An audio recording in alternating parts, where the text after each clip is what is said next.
You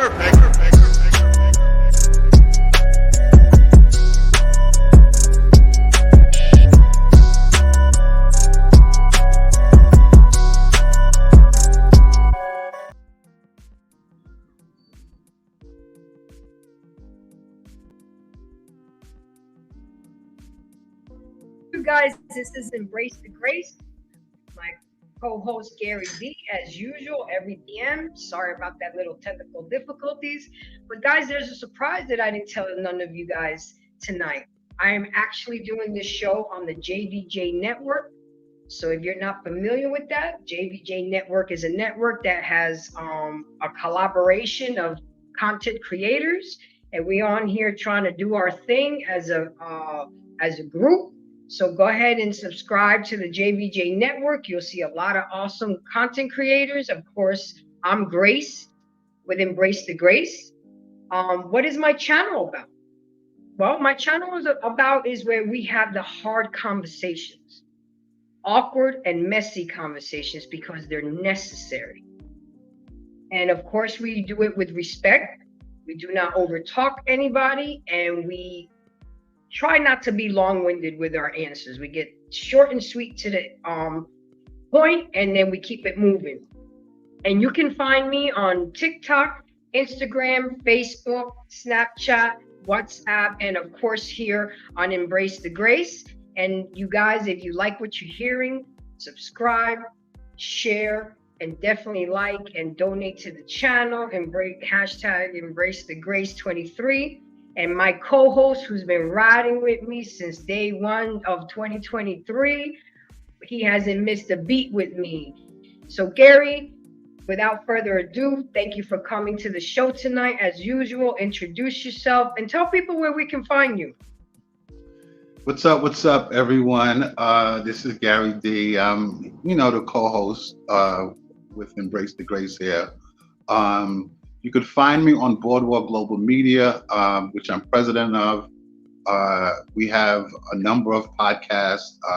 Our main podcast, which comes on Fridays from 8 to 10 p.m. Eastern Time.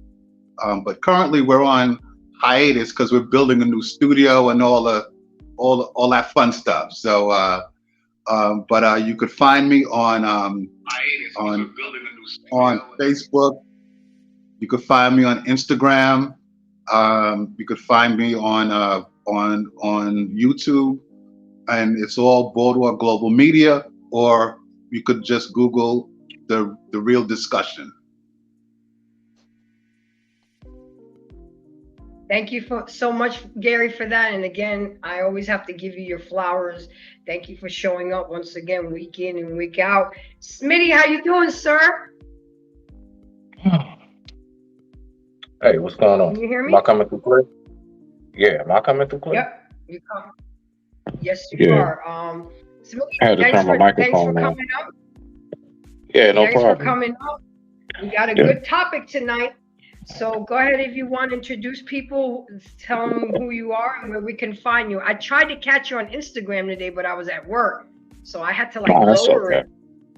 Nah, it's okay. It's okay. It's your boy Smitty. You can catch me a lot of places on YouTube, but primarily you can catch me on the JVJ network every Friday. If you would like to, you can go over to Smitty's Corner. Just type that in on social media or type it in on YouTube. Either one it'll pull up. Other than that, I digress. My mic is muted. Let's rock out. So guys, tonight's topic is it's a heavy one, and it's really geared to the ladies. This is for y'all. And I really hope that you replay this as many times as you need to, because I got a lot of good information. And of course, guys, while I was doing my research, I was learning as well. A lot of things was being confirmed. Okay, I do that. Okay, I need to do that more. So are you a man's piece or are you his problem? Exactly. Women just don't get, let me reword my words. Us women, because I have to include myself in that.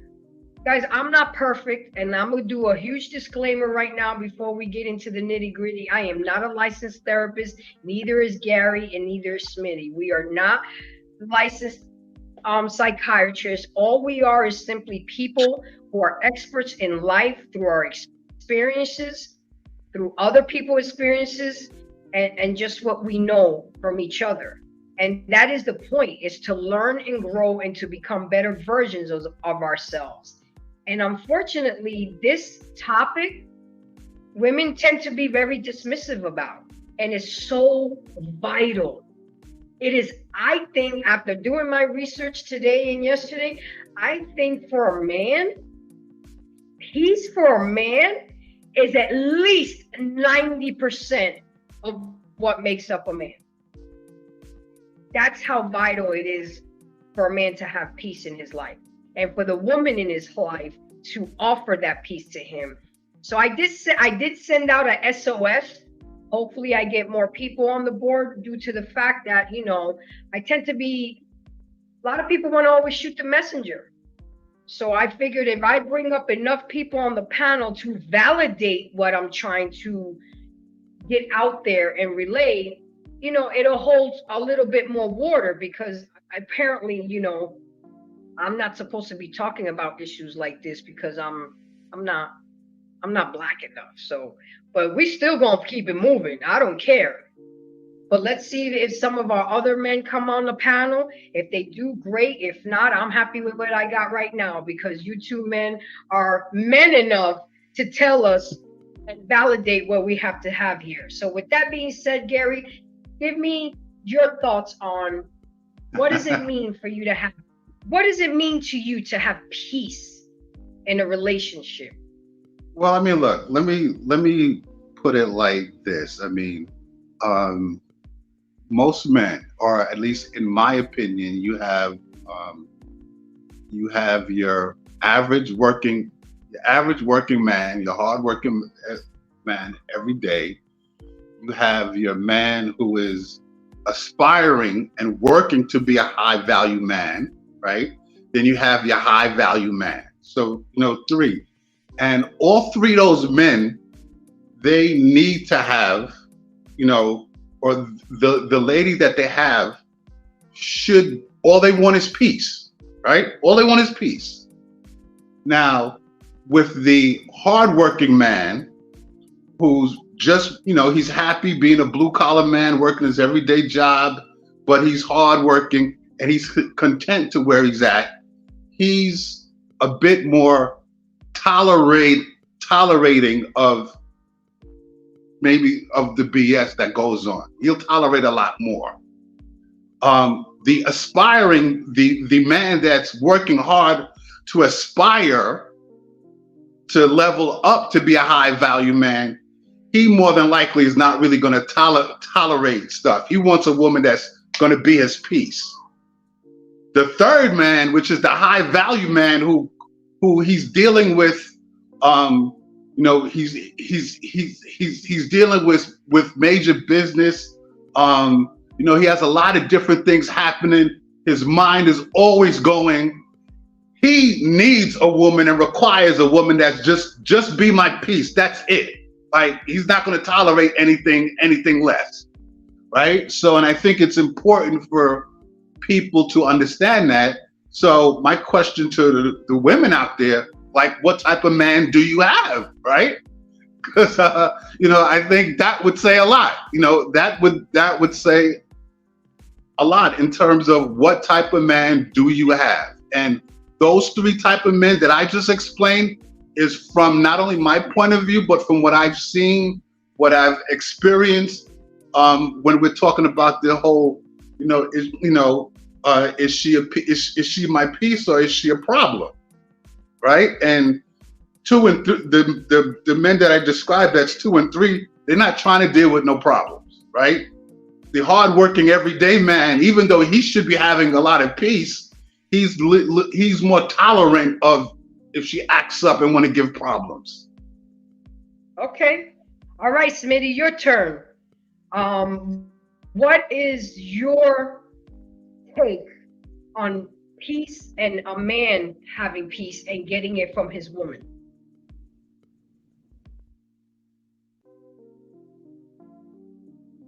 You're muted. My bad. You can hear me. Okay. Okay. Let me make sure I got Yep. this straight. So, what does a woman have? And are you asking in my book, what does a woman have to do to provide that man with peace? Or are you asking, what do us as men consider to be peace in a woman? That's the latter of the question, because that is a question I'm going to ask later in the Right. conversation. But I Gotcha. want to know Gotcha. what peace means to you in a Got it. Got relationship. it. Got it. Okay. Let me see briefly. I would say for myself, peace primarily is when dating a woman, I always make it very clear when she would ask, so like, what do you want? And I say, I want a woman to not disturb my peace. Like, I swear I always say that. That's real big with me. I always talk about it. How does a woman go about that? Don't ever try to come into my home and disrupt my balance. Don't disrupt. See, all I need you to do is just be another piece of my home. I don't mean like a piece of furniture, but add to the value of my home in a sense of you know how to do things around the home in which a man does require. And sometimes it may not just be cleaning.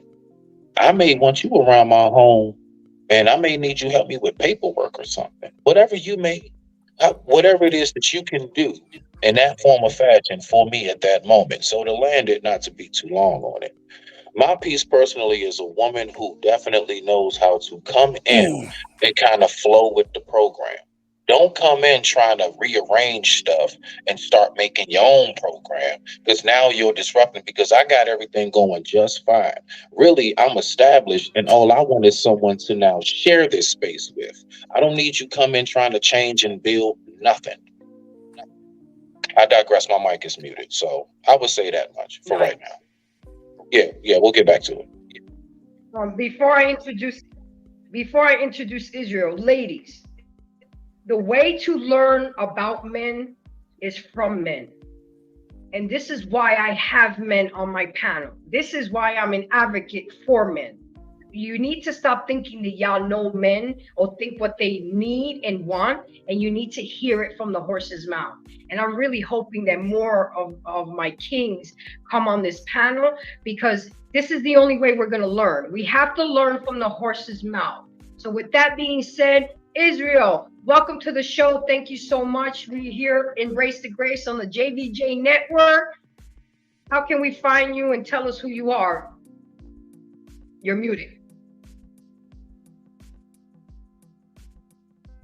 Israel, you there?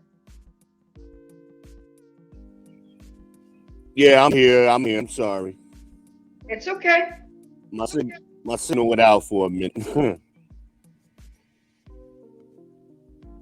How y'all doing tonight? We're Grace, I good. think We're you good. gotta So, ask him again. Yeah. I think you gotta ask him what okay. you were saying again. Okay. Israel, let people know who you are and where we can find you. First, let's introduce you, and then the second thing I need you to do is, what does peace mean to you as a whole? Because trust me, we're gonna get into it, but just for you personally, what does peace mean to you? All right. My name is V Ben Israel. You can find me anywhere on YouTube or any social media by V Ben Israel, the People's Podcast, Facebook, Instagram, etc. All those media sites you can find me on. Definitely holler at me. Um, y'all are hearing me good, right? You Yes, we sound Yeah, are. crystal clear to yeah, me. yeah. Oh, Yeah, okay. yeah, you I'm crystal clear. outside. That's why I didn't know if I was clear or not. So I didn't know. Good. Nah, you sound great. You sound great. All right. Well, definitely. Good evening to all of the other panelists, Smitty, Grace, Gary. How y'all doing this evening? What's up? What's up? We good. Peace. We good. Uh, I don't want to confuse peace with system, order, and structure. The SOS. Peace is just everybody has to have that break from the outside world, the outside influences, just to gather your thoughts, to get yourself together, reset, and not to have somebody interrupt that constantly, especially unnecessarily. That's what I would consider my peace. That reset place, that place of rest. Some Okay. of us do high stakes jobs. You're doing sales, you're doing high pressure job, and you're being bombarded all day long. And when you come home, you need a break from that. You know, um, and of course you want your You house hear in that, order, ladies, right? because if your house isn't in order, of course you're not going to be peaceful. It's going to be chaotic. When men walk into a chaotic house, that's not a comfortable place for most men. But again, I don't want to talk about SOS, system, order, and structure. I want to talk about a man's personal peace, because sometimes that just leave him alone. Let him walk away. Let him just have his music or play his game or whatever he does to decompress and relax from the world, the universe. That's what I believe men when they're talking about peace. I mean, that's just my 2 cents on Okay. it. Fair enough. So let's get into it. Y'all know me how I do it. Guys, I don't just come up here and talk shit. I give you vital information. I give you statistics. I validate it with the men. But what is peace? What is considered peace of mind? It's described as an inner calm, refers to an internal state of tranquility. When one has mental peace, one feels at ease with themselves. You have self-compassion. You're unruffled by the day-to-day worries, and one is better prepared to deal with whatever life tosses your way. A feeling of being safe and protected. Yes, ladies, men get all this from being at peace. And being at peace is having peace at home. And this is vital to a man's mental health. Men operate on peace because if they're in chaos, and Gary always brings up, and I think this is one of his biggest pet peeves, don't fucking call him at work and start arguing him at work when he's busy trying to do what he's got to do at work. And again, I'm including myself in this. I have been guilty of this, but I'm learning and I'm trying to become a better version of myself. So instead of walking around being so strong and independent and talking about ninjas ain't shit and where all the good men at and what's wrong with these men, when is it going to go down to us women is what's wrong with us? What's wrong with us women? What can we women do better to give peace to our men? Because you know what? Again, guys, if for any first timers, I am an advocate for men. Yeah, at the end of the day, I'm a woman, but we've been talking about what men been doing wrong for years. Now it's time to turn the mirror. So what can, as a woman in the relationship, you do better for your man? And how can you bring peace to that man? And my target audience, if anybody knows me, is the black man. Why? I have a black son. All I've ever dated was black men. Can I jump in right Since there? I was in the 7th grade. I would like to go after Israel when Israel's Absolutely. done before we get too far. Go ahead, V. Go ahead. Okay. Let me just speak on something you said, and I want women to stop thinking like this. You have to give us something. We're not asking you to give us peace. We just ask you to leave it alone. You don't have to do nothing. Again, as you just read in your definition, it's an inner thing. Sometimes It's something we have internally. So we don't I want guess you you're to saying give doing nothing is just as giving y'all peace, right? No, we don't want you to do anything. Don't think you have to do something. Just leave us alone sometime. Don't do anything. Cause see, when you add that verbiage, do it, it's becoming a control thing. It's kind of like real quick to add to Israel's point. I remember when I was young, right? I used to watch my dad cook, and he wanted to teach me. I hear you. Oh, can you hear me? Am I coming through? Yeah. Hmm. Oh, okay. Now I was making sure. So it's like when I was young, Yeah, and you're coming through. It's fine. I think you on delay. It's all good. It's all good. So I remember when I was young, and my father, was teaching me how to cook when I was a kid. And I remember I wanted so bad, so eagerly to help. And I remember I used to try to come and he'll step away. I'll go mix something or add something in. But then what I found out is all of that, what I thought was helping, just like V said, no, he wanted me to just stand there and watch. He told me sometimes the best way for you to help is to not do anything at all. Sometimes. And you just have to have the power of discernment to know when those moments in life are. That's why people have to know how to read the floor. You see, peep cues. You see. So the last part, just to tackle what you were saying, Grace, when you was talking about with the women and that inner peace, how I came to my personally, how I came to terms with inner peace. I came to terms Hmm. with myself. I came to terms with myself. I sat with myself. I sat with myself and I went on ahead and I reflected on myself. I looked at a lot of I just thought back on a lot of situations, whether I felt like I was justified or not. The fact is I look at what is my position, what is my role to play in that. So I'm only saying that to say I believe that a lot of women nowadays don't have that peace within themselves because they never sit with themselves. And see, when you're always looking Good outward point. for your answer, right? It's always outward. The answer, no, it's somebody else's fault. Someone else did this. Exactly. You have to be able at times to hold up that mirror. Exactly. There you go, Grace. So I just wanted to throw that Yeah, piece in I'm to gonna chime land in. it. Yeah, I'm gonna Yeah, yeah, chime yeah. in. Yeah, I'm gonna So chime to in. land Okay. it, to Yeah, land I'm it, You gonna, got it, Gary. how okay. No, finish. yeah, yeah, I think we on a delay. It's okay.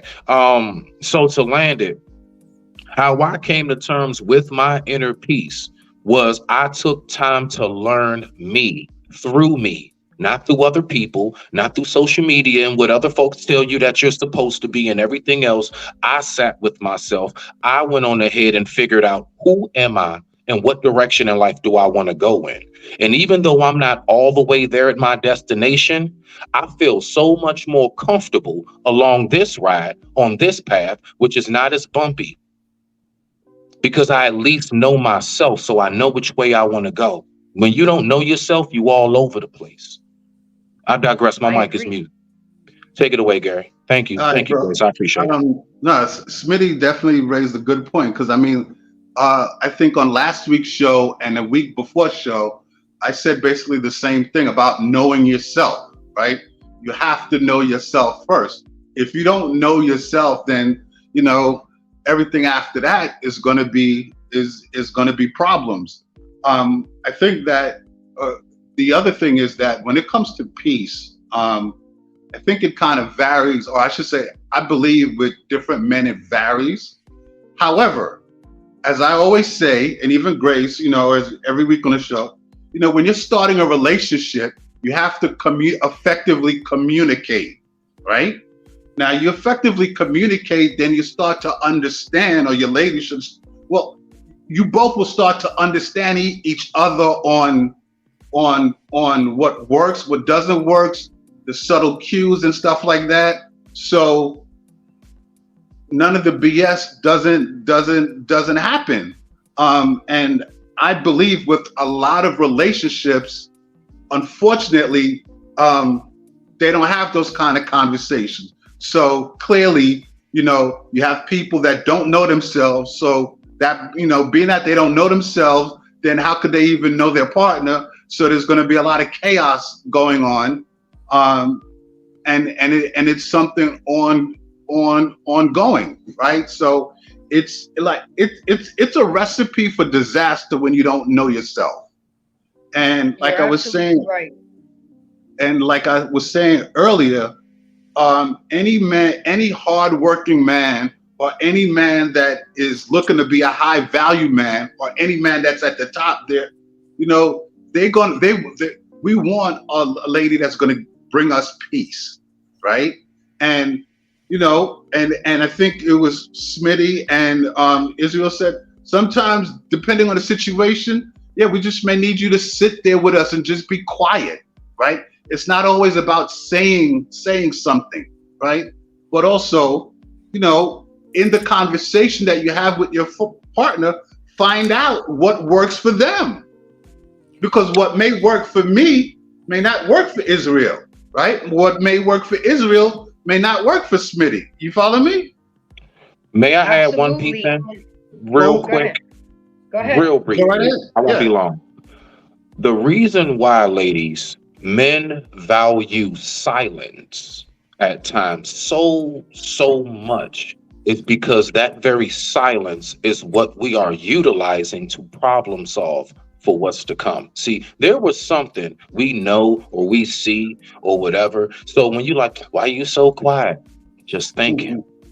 And I need for you to allow me to process these thoughts. Please don't interrupt it because you're in a talkative mode. You feel like being all interactive and, oh, babe, look, and everything else. You have no idea what I'm processing in my mind. And so then when you turn around and say, where are all the good leaders at? Well, you keep disrupting the process of that man when he's in the mode of leading. I'm thinking right now. Just And let me Smitty, think. I I gotta digress. I piggyback just wanted off. to throw that. Yeah, go No, ahead, sis. absolutely. I gotta piggyback on that because I had to learn that the hard way. And a lot of this that we're talking about, ladies, does take maturity, does take discipline, and does take willingness.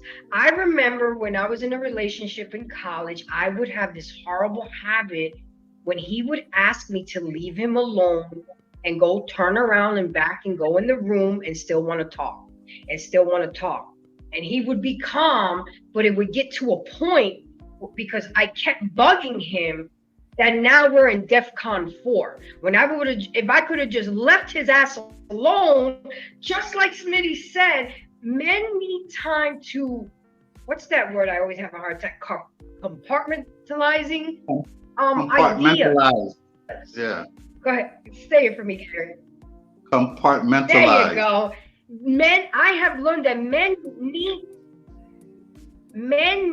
this. Men need a I remember at one job that I had, we used to have what was called a 24-hour cooling period time. Men need that. I don't know if it's for an hour, 2 hours, but if they specifically are saying to you, there's nothing wrong, leave me alone, then do just that. Do just that. Get out your Well, feelings and go do something else. Go cook a meal. Go do something. Go ahead, Israel. I, I think also I think also too the problem, well, I shouldn't even call it a problem. The situation that we're sort of dealing with here now is we have traditional women, right? Which traditional women understand most of this. But then now we got these modern women, and I think these modern women is where shit just gets fucked up because they just got it all completely wrong. well, My I boy don't think says it's. shit just I don't got think fucked women up. have changed. I think the environment has changed. So if you think about our grandmothers and our great grandmothers, they couldn't overload their men. They didn't have access to their men constantly as modern women do. So I mean, hell, sometimes grandma and grandpa only talked one day a week because they was at work Monday through Friday, and they might have talked on Saturday. They didn't have that constant access to us. Or a Sunday dinner. Women need to compartmentalize too, Mm-hmm. and it's not just a man thing, it's just the way humans are wired. And oftentimes women will do something very reactionary and then later on come back a month later like, you know what, you was right. I mean, how That's many facts. times No, have we that's seen facts. that That's as men? facts. That's straight you know facts. Facts. but I mean, the Bible even speaks about this. It talks about being idle is a learned behavior that women learn. And I know I was trying to help a girl one time do some taxes. She asked me to help her out, friend of mine. And it would have taken me about an hour to do what we were trying to do. It ended up taking 3 days. All because she couldn't sit still. And I was just watching her. We would sit down for about 10 minutes. She got to pop up and do something. Nobody was calling her. It was just her fidgetiness, her idleness. And even in communication, like Gary just pointed out, communication is important in a relationship. However, 70% of communication is nonverbal. See? So, but women think, oh, I got to fill this space with words. And that's why a lot of times you get the word and let salad. me just, guys, I'm not Go ahead, Grace. Go ahead. You're right. And one of my viewers asked me to greet them. So what's up, Flex Shivi? How you doing? Thank you for coming through. I really do appreciate it. Don't forget to press the like button. That's just like hanging your coat up when you walk into the room. They're free. Press like. Thank you for coming. Almond Eyes came in. She said, hey, y'all. Thank you for coming, my dear. I do appreciate it. So, guys, these are very, very good points, but we've only touched the surface of this, okay? So let me just keep going a little bit more. And here it says, relationship building requires skills, many different skills. It requires making decisions not only to gratify you, women, it's not always about you, but to satisfy the other. Remember, you're in a relationship. You're in a relationship with another person. You're in a relationship with your man. It's not, and I even wrote it down here, it's not always about fucking you. Stop with the self-entitlement, self-absorbedness, and selfish ass attitude, because men are sick of it. Men, they really are. And it's come to the point where a man would rather not deal with us at all so he can have his peace. So if it means doing things that will keep peace rather than achieving the goal, then sometimes it means creating the peace in the first place. You know, we're so busy on trying to achieve a goal, but how are you going to achieve a goal in chaos? Maintaining harmony in a relationship will not always allow you to take the straight line between 2 points. Us women have to stop trying to conquer and feel like we always need to be fucking right. The need to be right and win an argument, a situation, or a decision. In too many cases, when dealing with men, especially Black men, us women will have to sacrifice being right in order to enjoy being loved. I'm going to say that again, ladies. Listen. Us women will have to sacrifice being right in order to enjoy being loved. So what would you rather do? Always have one up on your man? Or do you want to enjoy being loved by your man? Think about it, ladies. Let me chime in here. So listen, and I think that, you know, yeah, women do have this I don't know, this feeling of wanting to always be right. It's not always about being right. Exactly. Right? And that's what a lot of women don't understand. It's not always about being right. Because look, you could be right and wind up dead. Now what? Or now what? You wind up sick, right? I mean, no, seriously. So it's not. So the idea of always wanting to be right it's not. They have to understand it's not always about being right. It's about dealing with the situation and resolving the situation.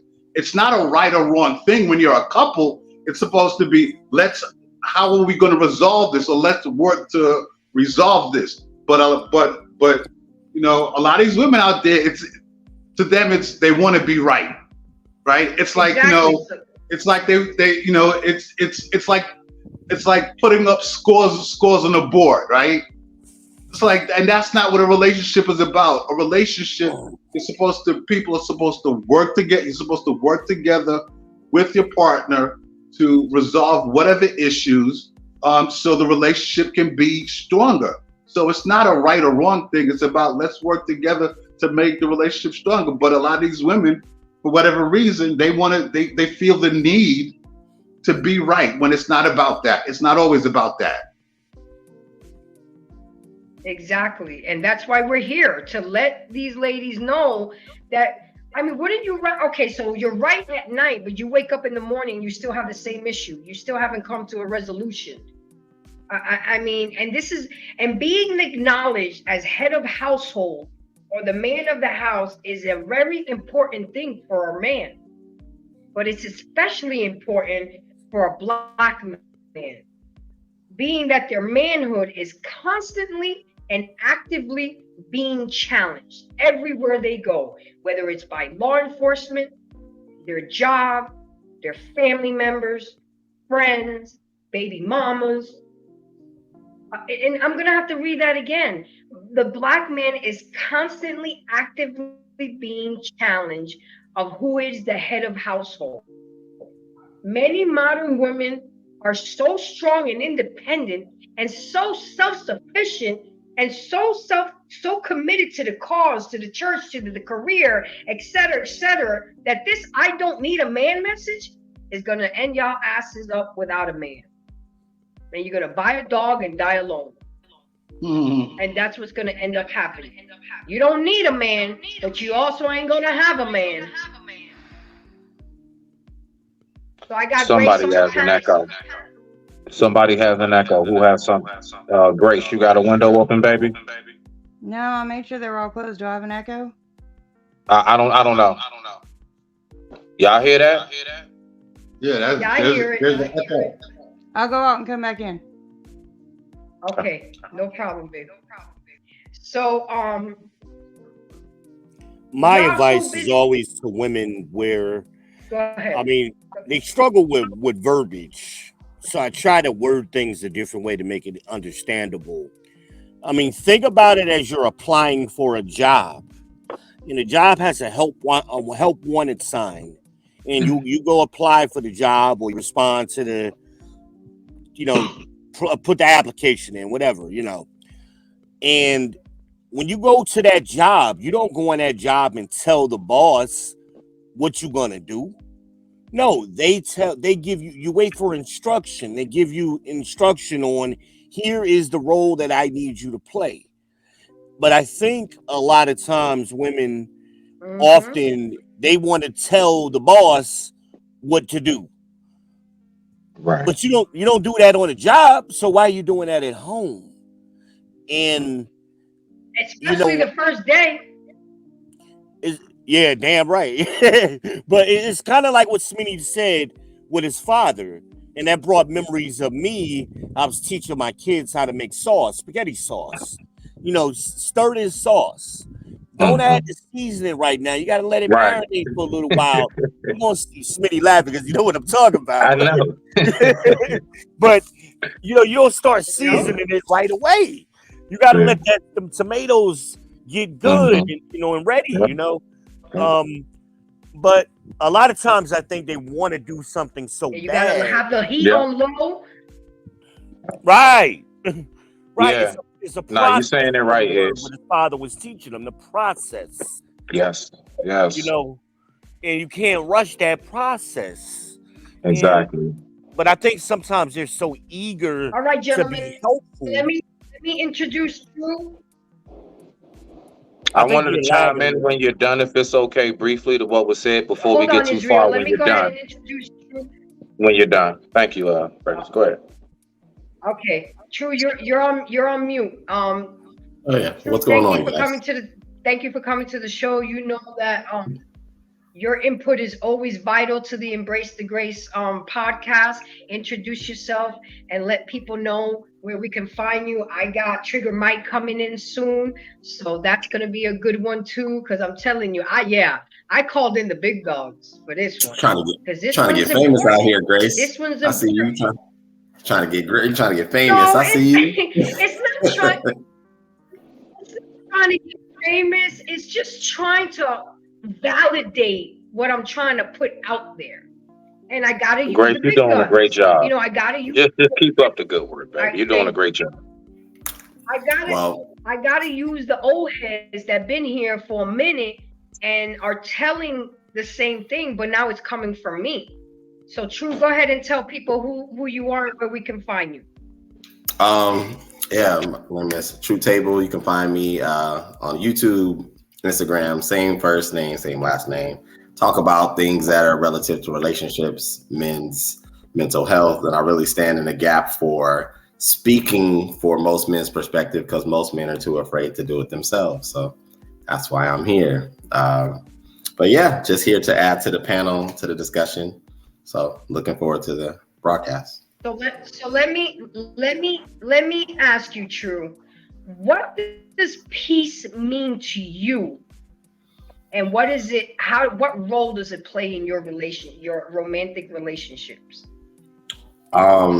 Peace to me is a controlled environment. It is an environment of stability. It is healthy communication. It is a balance of time, a balance of boundaries. It's a collaborative. But I do believe that peace first starts with the man. I think if a man is not having peace with a woman, he's doing something completely and utterly wrong.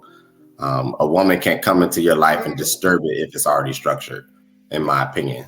So if you're not experiencing peace, then there's something that you're not exemplifying, because women are usually mirror images of the men they're with. Say that again for the people way in the back. I said women usually reflect the men that they're with. So if you're not exemplifying peace or you're not experiencing something out of that woman, it's probably something you're doing or not doing. Right. Which and I think that just goes back to what Smitty and I was saying earlier about a man has to know himself. You have to know yourself first. Yeah. Can I answer the question? What was the question you asked real quick, Grace? What was the question again? The last one you asked before my brother down here came on. Oh, about the selfishness with women, right? I believe you were saying something about. Okay, there we go. Self-entitlement, selfishness, self-absorbedness. Yeah, there we go. Yeah. I just, before we got too far. What I've seen and noticed in this whole thing is like, all right, so women have lost all sense of patience. I think humans in general have. But overall, see, men, we're still forced in every form of fashion to have patience. Women can go to a club and possibly scoop through the line and get up to the front if they look good enough. We have to wait in line if we're not that dude on a VIP or something, right? So I'm just, little examples. Patience is always with men. So what I've noticed with women is like this. What you give is what you receive. I'm always hearing women talk all this zodiac sign stuff, spirituality, you know what I mean? The universe and everything else. And it's like, do you not realize that the universe was not created overnight? So if you're going to go by these things, then I think patience is something you have to exercise. So I'm saying that to say the whole like selfish part. You want to meet a brother at the finish line. Along the way, while that man is building, you want nothing to do with that, because if a man says, look, this won't take me but about a year or two, your vision is so short, you don't even realize that goes by like that, especially when you're really rolling and working, that goes by. So not to take too long on it, it's like having birth, losing weight, graduating from somewhere. I mean, growing food, anything that is of a true value is going to take some time. I don't care what it is. You're not going to get that overnight. And to the last part to land it, when it comes to the self-love, it's funny because I've never heard my grandmothers, my aunts, none of them talking about loving on themselves. They always talked about loving the family. But guess what? Grandma, my aunties, my mother, none of them were ever without love, because that love that they give is the love that they gave back. It is the love that they got back in return. You see? So when they keep talking about loving on me, self-love, that's because you run off everybody possibly that will love you. So you don't have to do everything by yourself, even down to giving yourself compliments and all of that. You will have somebody right there with you who will do those things if you stop running them off. I digress. My mic is muted. Trig, what's going on, big brother? What's up, fellas? How y'all doing this evening? Respect. All right. Yeah, I came in unfashionably late. When people, You just said 8 o'clock, not knowing I'm on Central Time. I was like, let me get. Oh, they already going. No, that's CP time. Get it right, Time, Slay. yeah. CP, man. CP, not Central CT. Time. Central, not CT. What's going on, Trigger? Man, I'm chilling, bro. How y'all doing this evening? Good. All right. So, damn, did she drop? Or is she just taking a break? That's what I'm wondering. I wonder how'd I get up here. Yeah, I don't know. She was lagging a little bit too, so she might have a little bad connection. Got you. Yeah, so I guess There we go. There we go. Can you guys hear me now? Okay. Yes, we can. I'm honored that you came here, and I really do appreciate it. All right, well, I've been stuck watching you. I've been trying to watch you while I'm at work.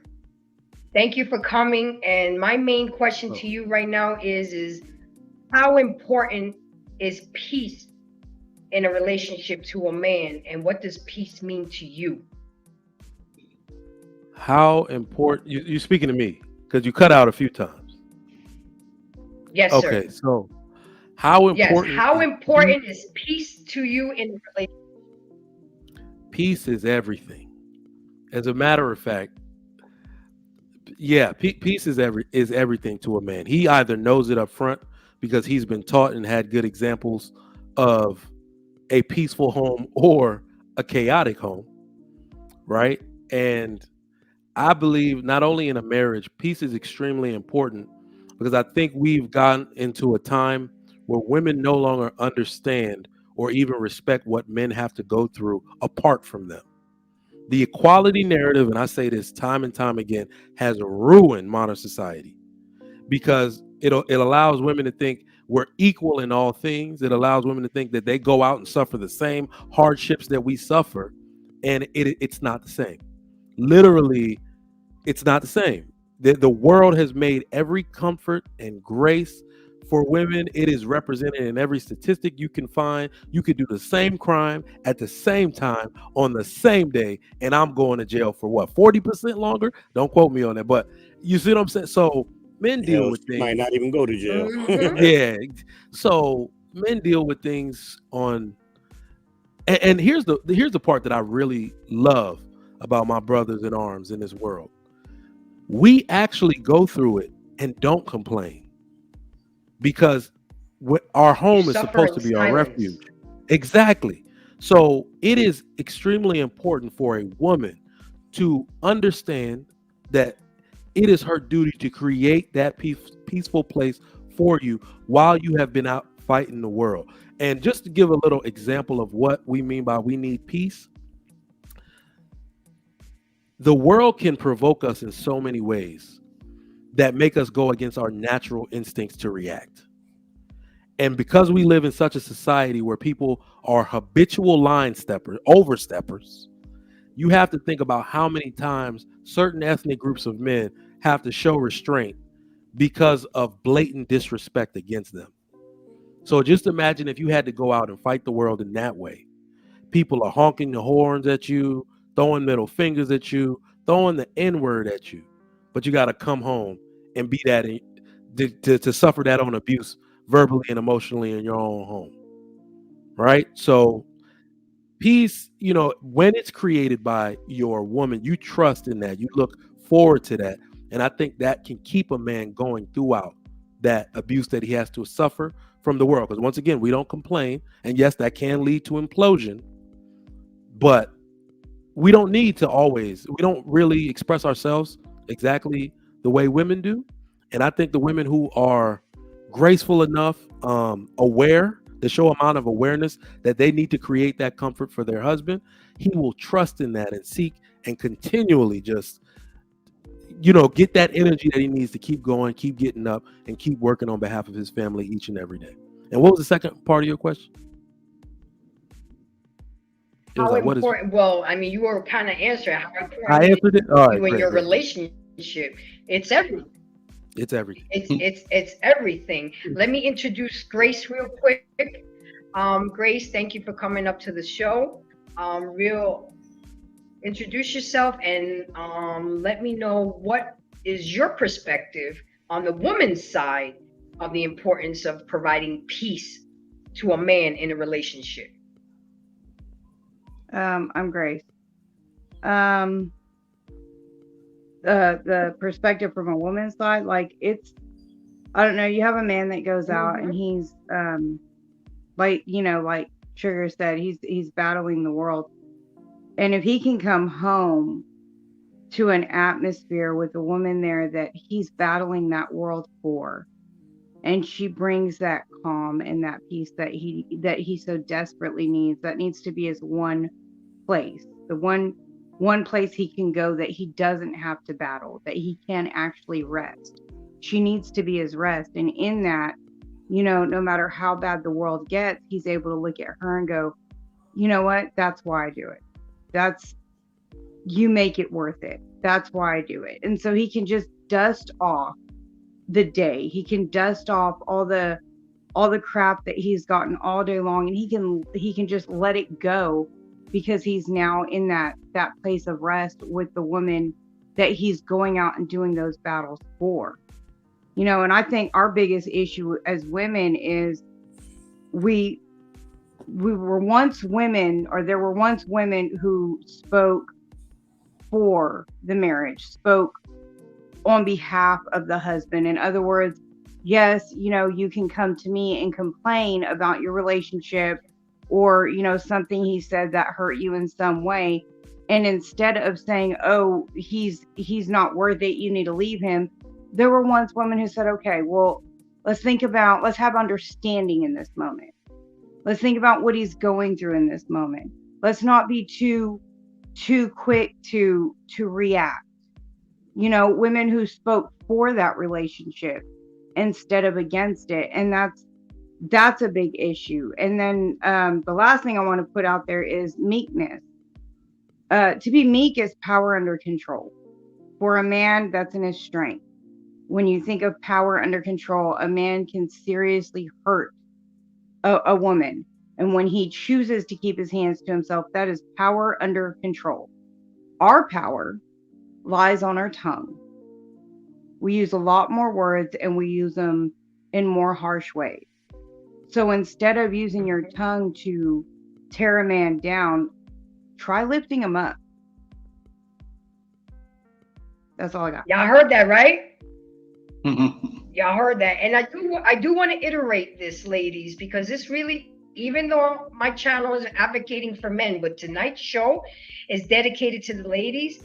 Everything that these men talk about, we have to magnify by 1,000, because they're Black men and they go through more than the average man.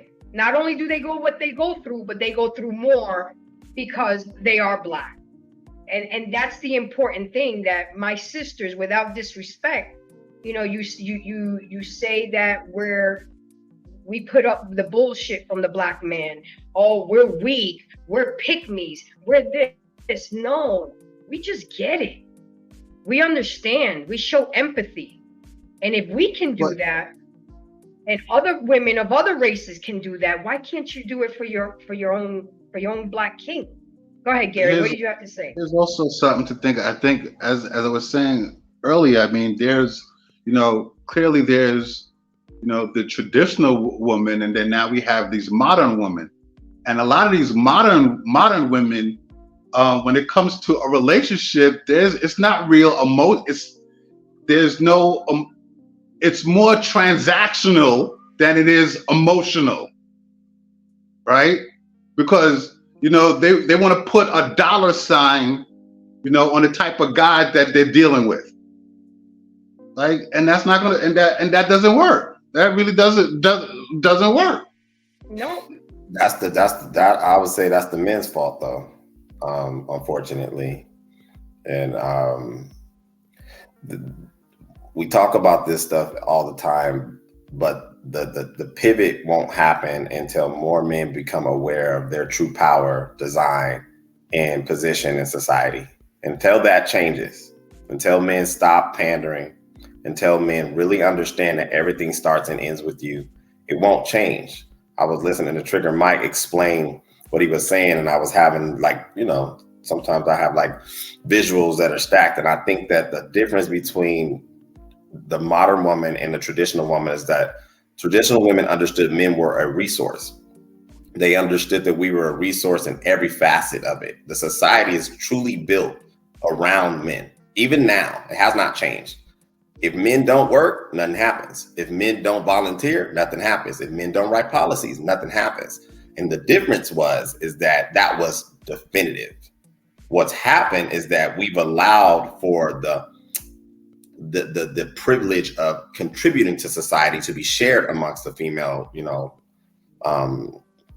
demographic, which is fine, without understanding that the resource still is man. It always has been, always will be, won't shift back. Don't care how much we allow the technology to, create this the disillusion. No, that doesn't change. And so men, I think, really, really have to grasp how powerful they are and stop making their value be their dollar, their checkbook, their status. Because whether you ever shoot a jump shot, ever be on TV, every man is truly, individually, a resource. He can expand upon himself. He can control his environment. That's powerful. When you understand that, your environment changes. But my mic is muted. And true, to piggyback that, I always say when I'm talking to the gentleman, stop standing on the sidelines and take your place at the head of the table. Y'all been silent for too long. And I get why y'all are silent, because y'all fed up. Y'all tired. Y'all not being heard. Y'all not being understood. But in order for things to change, and I hate to say it, the burden is on y'all. It starts with y'all. It goes with y'all. It continues with y'all. And it ends with y'all. And again, that all starts because we're not raising men. And you're muted, Trigger Mike. I don't know if you're trying to talk. Well, I wanted to tap in real quick to what the brother. Oh, whenever you're done. Oh, okay, thank you. And that all has started with the single mother epidemic, because we don't have the father figure in the house to teach the man how to be a man. Women would rather be a baby mama than a wife. And it's crazy to me that you think that you can raise a young man. Look, my son, school went out. He's already at his dad's house for the summer. And I'm trying to convince him to keep him for his last year, senior year, because I've done all I can as a mom and as a female. Now it's his turn to pick up the baton and finish him off, because he's at a very volatile age where you could go left and you could go right. I get it. But a lot of women think that, like, look, Father's Day is coming up. The one thing I hate the most is they're going to be selling Happy Father's Days to themselves. Really? Where they do that at? But Smitty, what were you going to say to jump on that? Oh, yeah. No, you somewhat hit it. So to what the brother True was saying, you're definitely on point. The one thing that I was thinking about while you were saying that is, where has that chain of command being broke? One thing that I notice is, me, at least as an 80s baby growing up, I remember it was like, in our neighborhoods, it was like an honor. It was a privilege when, like, the older cats would want to, like, talk to you or hang with you a little bit, or, play ball with you. Like, that was an honor. That was a privilege. And of course, throughout that hanging out with them, whether we throwing the football, playing ball, whatever, of course, they'll school you. So I learned a lot. I learned a whole lot simply from listening to those who came before me. And so what I notice is, nowadays, everything that you're saying, why are these men conducting themselves the way they are? Well, because that chain of command has been broken. You see, that pyramid, they've broken that. So now we got a whole generation of young dudes talking about I ain't trying to hear that OT. I don't want to hear that OG. I ain't nah. I'm good. Don't wrap me up. So we can't even talk to them. So now even though we try to, we can't even talk to the younger ones now. I would say a large part of that has to do with the mothers who automatically got these young brothers thinking so horrible about their father. So if you hear the worst things in the world about your father, what's to make you respect any man out here? Yeah. So we got to recognize how that's going. So other than that, I digress. My mic is muted. Go ahead, Trey.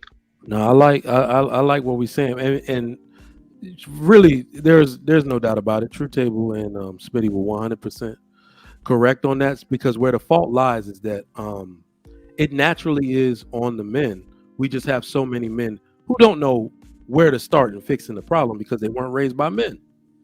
So y'all basically said it. So and when we talk about embracing change, as men, we are 100% acting in our nature to believe that we can fix this issue. This is exactly what we would do if we were all stranded on an island and they told us to fix something. We would collectively be like, well, yes, there is a fix, but we are acting a little bit arrogant to not notice how bad this problem has become. Because when you add government legislation, when you had government assistance, you realize that they have enabled the woman to make decisions and influence the lives of children unilaterally without our influence. We have lost that battle completely. There are entire men who cannot see their son simply because the woman said so. She keeps missing court visits, and every time he tries to go tell the court, he gets a 4-month delay on his court date, right? So till he just stopped trying. So they have unilaterally found a way to impress upon the children, if we're not married to them, and some, even if they are, right, without the father's input. That is completely destroyed the black ethnic group. Now, as men, we need to stop being arrogant and realize people do not change until they have no choice. So we have to let it get as bad as it can. They have to suffer. These women, like, remember, this is all sin. And even for the people who don't believe and are non-believers, there's going to come a time where you need more than cold logic to sustain you. And when you have sinned this bad, and you have transgressed or whatever, we trespassed this bad against not only the man, not only your children, but the word or whatever moral you were supposed to have. When you have, the universe is going to demand something from you. We could call it that. We could call it the universe is going to create a natural consequence from you, right? So enough of these children have to go and terrorize community to the point where these women have no one else to blame, to where they understand that this is 100% my fault based on every single decision I made, and then they have to suffer for it without any help from the government, from men. And I know that makes it sound like, what, you gonna let women suffer? They don't have no help. Remember, they created, it is our fault, but each man's actual responsibility is to be responsible for his own home. So I'm doing that. I know some of y'all doing that. And if you're not with the woman, you're taking care of your kid. You're doing everything you're supposed to do because that is our responsibility. So by the time, yeah, go ahead. My bad. No, I wanted to ask you something on that and what you're saying. So with what you're saying, man, like you really hitting it right now. As far as you got to let it get as bad as it has to get. He's cooking. But let me ask you this. He's cooking. But let me ask you this: will the casualties of this whole process be worth? Like, will it be worth the benefit, the reward in the end? Like, will that be worth the squeeze? You see what I'm saying? Yeah. Like, it will. And will we be able to rebuild after all of these casualties? Damn, did y'all watch my show today? Because now I'm Nah, I didn't see it. It's slipping. I'll go see it. I'll go check it out. I got you. BBD dropped a bar. Damn it. It's he dropped a bar. But in fact, just give me 1 second. I'm gonna come back. Somebody else. Okay. I mean, what y'all doing right now is y'all really touching on Bible prophecy. Like all of this stuff was prophesized. You know, are we still here? Am I here? I am. You're welcome. Okay. All right. Now I was making sure. My bad. Yeah, all of this stuff is prophesized. I mean, there's so many scriptures on this. So, I mean, it's gonna happen. I mean, you just asked the interesting question, Smitty. Is the juice worth the squeeze? Yeah, in the end, I mean, because everybody can't be saved according to the Bible. I mean, 2/3 of people gonna die. I mean, it is what it is. It is written. That is true. It is They written. just won't get it, you know. But after that, because it says Esau is the end of this world, but Jacob is the beginning of the one that followeth. So what's going to happen at the end is going to be 7 women for every man. That's what's going to happen. And they're going to be begging the men. That's the prophecy. You ready, Trigger? I am ready. So on the show today, I asked, and this is a question for everybody, and this is the type of question that now, when society gets as bad as it can get, this is a question people are going to have to answer for. What use does the world have for an unmarried and childless woman? That was the question. Nobody could really answer it. EBD said the use the world has is that these women will be a cautionary tale. These women are a cautionary tale. So you can actually show kids. Remember, all great rules are written in blood. Look what happened to these women. The largest homeless population in the history of America. Their kids went wayward. Their kids went starving and dying on the street. Like, that is how bad things have to get. So when you say, is the juice worth the squeeze, it's going to have to be. Because look at how aggressive and reckless they are in creating the problem in the first place. Their atonement is gonna their suffering is going to be just as bad or worse.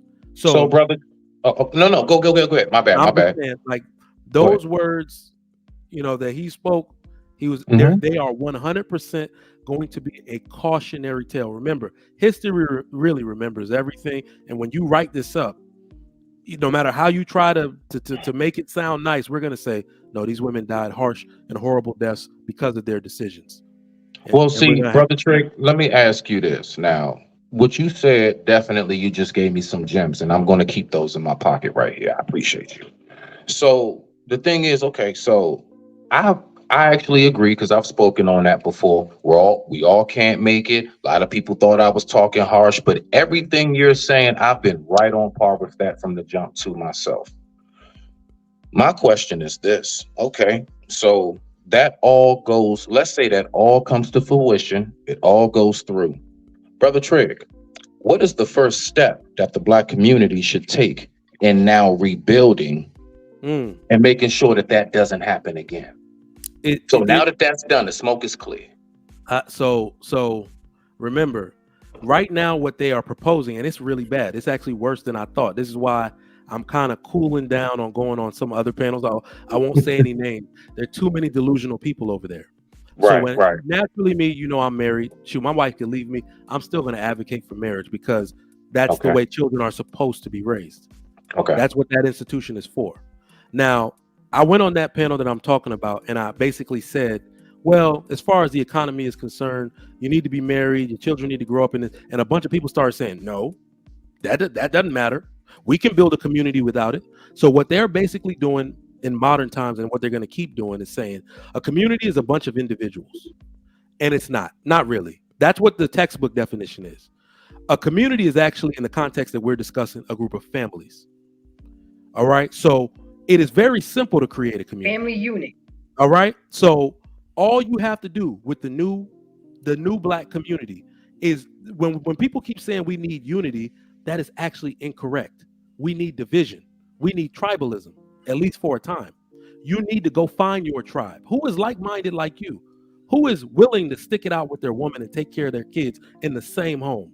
What woman is willing to say, I will die before I leave him because I know my children will go without a father? What people are like-minded like you? Find your tribe and isolate everybody else, because one bad apple could spoil the whole bunch. Hey, Trig, you dead on point. You're dead on point, because even right now, I have a form of tribalism, because I have certain friends I grew up with.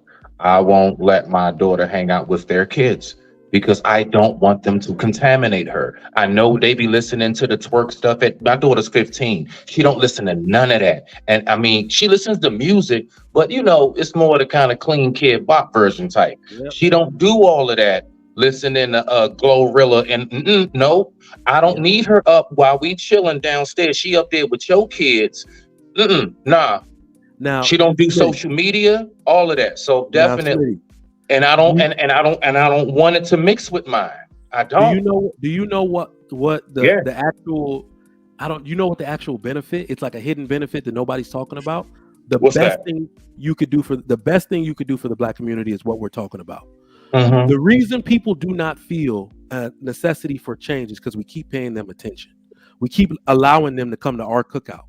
So they feel like they have the access to be ratchet, but still come to us where we But clean Trey, up and doing good things. Hold on, let me just land go it ahead. here. The more you isolate them, literally rejection is what makes people curious, not acceptance.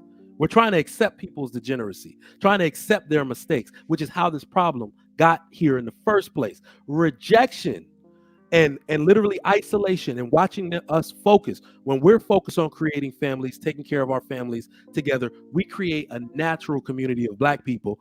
And when those people realize they can't get in, the people who are actually curious and want those same results, what they gonna do? AOG, I'm just trying to be like you. Tell me how I could be like you. You know what I'm saying? I just tell me what to do. I'll do it. They'll become more curious and more willing to follow our example if we do that. But we keep allowing people who don't qualify Are you to enter talking about shaming? It's not. It's actually not even shaming. What I really mean is tribalism. I mean that don't associate. This is what other ethnic groups do very well. They even if you come from the underclass, the untouchables as they're called in like the Middle Eastern, you ascend to the upper class, and you can bring your mother, of course, you can bring your father, you teach your brother, and you make each and every one of your siblings earn their spot at the top with you. They can't just come. They're gonna mess you up.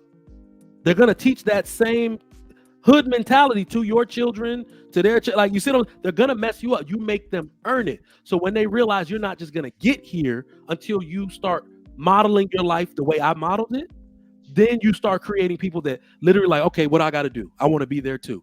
He's not just gonna give me. Do you see how the basketball players do it? They just let all their homies from the hood come on the plane wherever they're going. That's the wrong way to do it. The absolute wrong way to do it. So we got to stop doing that. Yeah, I think we need to double down what you're saying, Trigger. It's crazy you say it the way you said it. You said tribalism. I spoke to this theory that I had years ago that we need a new church. We need a new doctrine. Yep.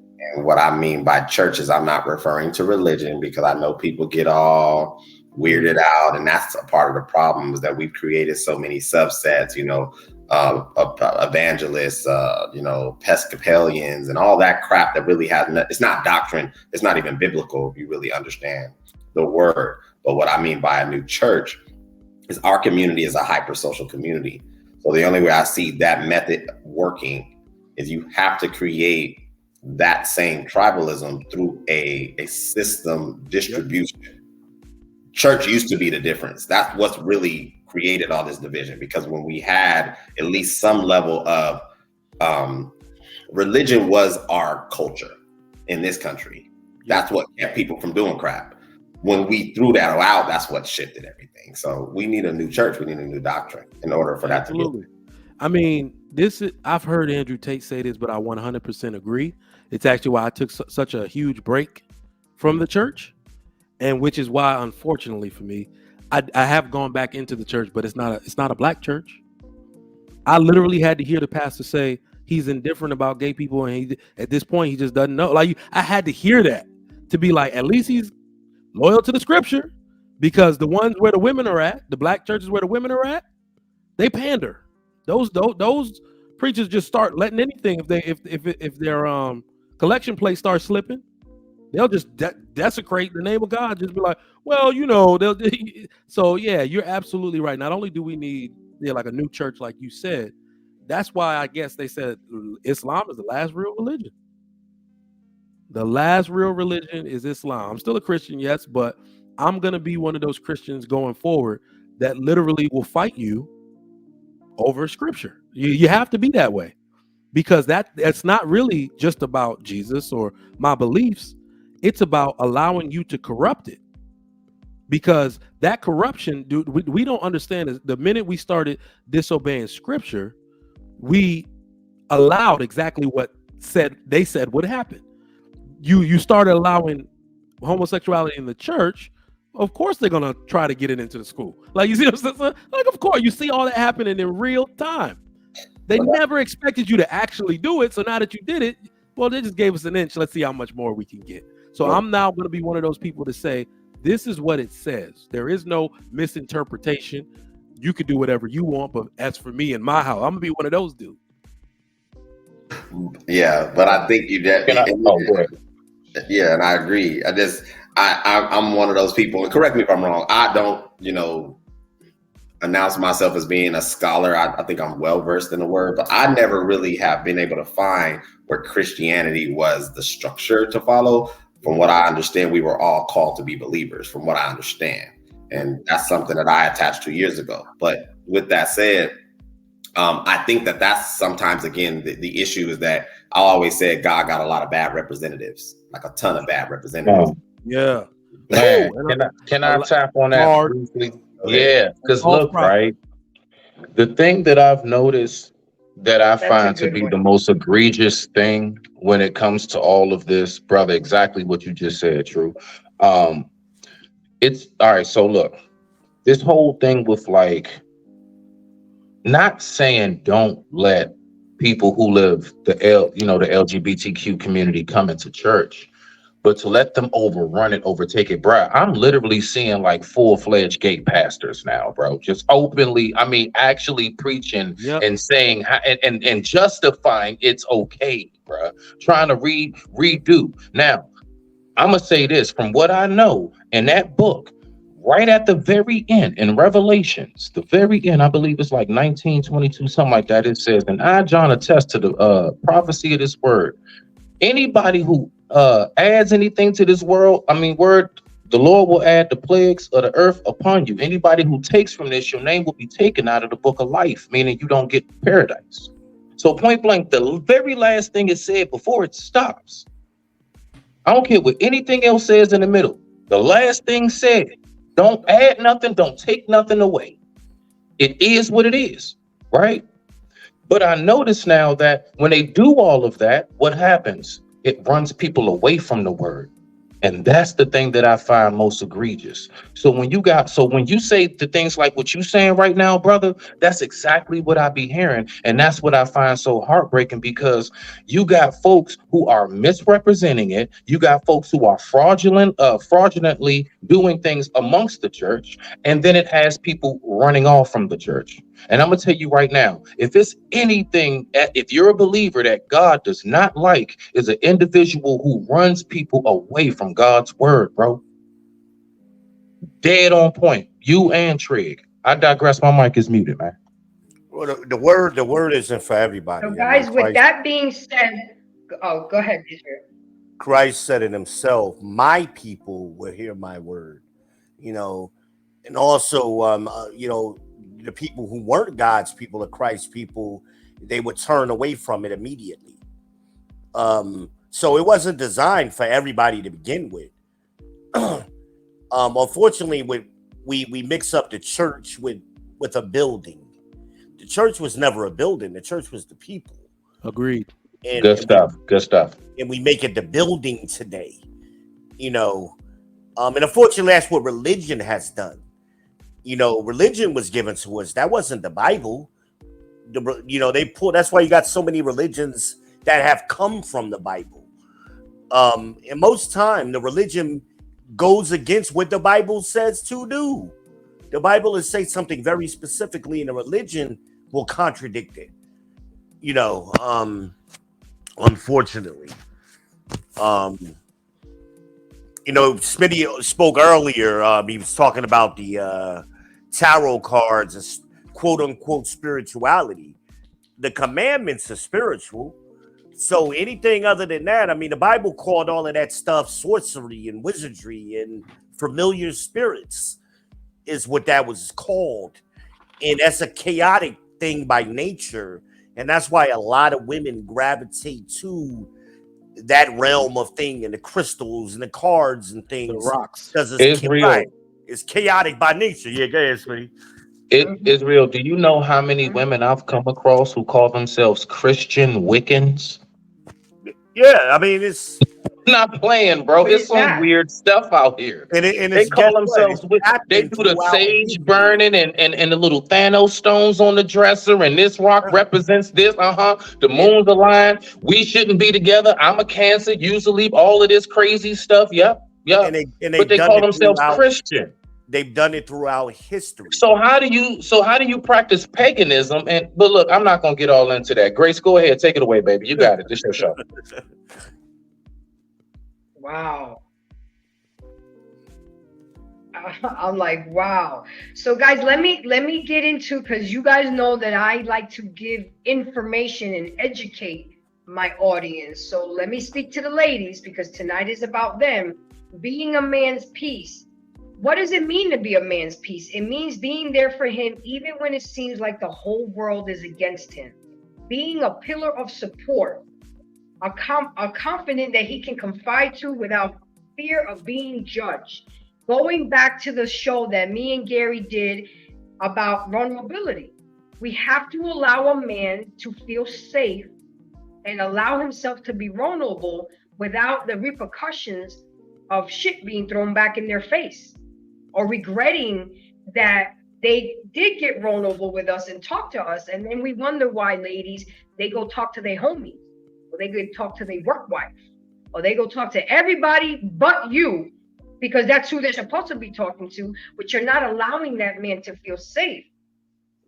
And the importance. See, I have a problem with the verbiage, Grace, if you don't mind me jumping in. You keep making it seem like the woman is allowing or controlling the scenario. No, go ahead. And that's a problem for us. You don't have to do nothing. Just let it be. Let that sauce marinate. But I think the problem is y'all always want to do something or not do, or micromanage something. Just let it be sometime. And the woman is not the support of the man. The woman is the pillar of the household. Do you communicate not of the that man. to the woman? Say what? Say what? Do you communicate to that woman? You know, because we're not mind readers. Do you communicate to the woman? Just leave it alone. Because I personally know, I'm an overthinker. Yes, but as I explained to you earlier, go ahead. Communication is 70% nonverbal. The Bible also says if a woman is going to learn anything, let her do it at home from her husband and listen and learn in silence. So a man doesn't always have to directly say, do this. Sometimes just from their observation, they'll learn. Yeah, but Israel. Well, yeah, I understand what you're saying, brother. And I partially agree. I think that's kind of something I've ran into, over my dating career, is that a lot of men don't understand the importance of educating the woman and also understanding, why is this woman even in a relationship with you? Women need to know why they're there. Women need to be told what you expect. You cannot put them in an environment that is your life and expect that their observation is just going to be absorbed, because unfortunately, brothers, women are not that inquisitive. Unfortunately, their minds are very loopy for the most part, and they drift in realms that we probably will never visit.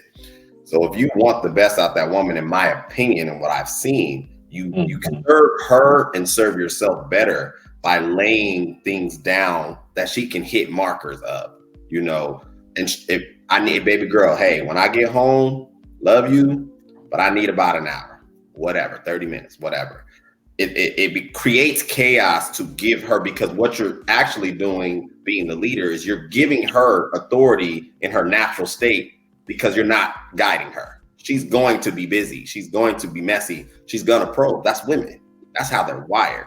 So if a man wants the best out of her, I would encourage him to instruct her, through things. I'm not suggesting that a man shouldn't instruct her, but the instruction shouldn't be constant. Again, you think about how the older generations of men function. Again, they didn't talk to their wives every single day. They gave them the instructions at the beginning of the week, and they talked to them again at the end of the week. And they stayed together for 50, 60 years.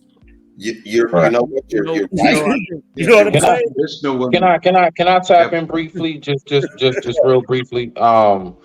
I do get exactly what Israel is saying, honestly, because from my mother even down to the relationship, with my lady, right? She just knows, like, if I say I'm gonna go to my office, she knows that means I'm getting ready to either go study, I'm getting ready to go, create whatever. I might be getting ready to hop on a panel, get on the show, whatever. She knows exactly how I like my closet, how I like the bed made. The fact is that when she came in, she did. I ain't gonna lie, bro. She just observed me. She knows exactly like what type of drink. She knows what flavors Gatorade I like and things of that nature. Like, so my point is, Israel is, I mean, he is on to something, bro. Like, because men, think about it. We say all the time, the land, right? Uh, action speaks louder than words. So, I mean, you could tell a woman something all day. You know what I mean? Now, of course, you're supposed to lay these things down off rip. The only thing I lay down off rip is just be on my page. I promise you. You stay on my page, I'm gonna make sure you always good. Boom. She stays on my page. Staying on my page means just listen. What is listening? Sometimes just follow my lead. I don't always have time to explain to you what I'm about to do and why I'm about to do it. I just need for you to trust my lead. And she does that. And so So from there, I mean, it works out pretty damn good. So I get it. I get Just, it. What you're saying is real. I just so think I'm not, I don't. Sorry, I'm real. Let me say Go this. ahead, Real, brother. just so I'm not misconstruing, because I do agree with what you're saying, Israel. I think, and I've seen a comment pop across the screen. I think it is extremely important that when we're saying these things, that we can't frame it in a way of just an individual experience. You know, we are all of experience on this panel. Right. That is the best case scenario when a woman is untouched and doesn't have a history, meaning she has not dated other people. Women pick up habits. So the assumption that she's just gonna be great and observe a lot is fair if you're talking about a woman who was in an environment of a structured family and things of that nature. That's not the case with most women nowadays. By the time you meet her, she done had 3, 4, 5 boyfriends and so on and so forth. So you're always gonna. I get what you're saying. I totally agree with you that she has to observe, and I definitely also agree that men of old didn't speak that much. But I think what we're missing is that men of old didn't speak that much because there was an insulation. What women were telling the girls were what men instructed the women to tell the girls. The men didn't have to keep talking because they were always in an environment where the information was being passed because men actually were in the households. Well, I'm not saying that. What I'm saying is that we live in a world of always on broadband. We're always connected.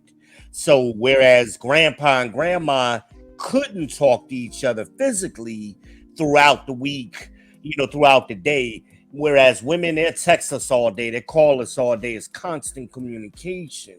And I think it's system overload. They can't process all of that, is what I'm saying. But I think when Grace asked us in the beginning, we were talking about when she asked us the question about peace. A lot of us didn't describe inner peace. What we described was system, order, and structure. So men are going to create that. We're going to create a system. We're going to create an order. We're going to create a structure. And that's just something we do organically because we're logical beings. Whereas women are chaotic naturally. But to just constantly play into the game with women, constantly talking to them, that's not what we do. And they're not going to understand what we want anyway, because they're only going to pick and choose what they want to hear anyway. So, I mean, all of us can give women clear instructions. They're not going to hear about what they want to hear. Let me chime in here. Okay. I think that I would say in my experience with the women that I've dealt with, I have in the beginning of the relationship basically laid out, if you want to call it my instructions or what I expect. Yeah. Right. But also at the time, they've observed, right? Right. So because in conversations that has happened later, they we would be talking, and it would come up where they observe what I like. I mean, they, my wild cherry Pepsi, my Cool Ranch Doritos, what type of movie, so it's these little things. What's my favorite color, right?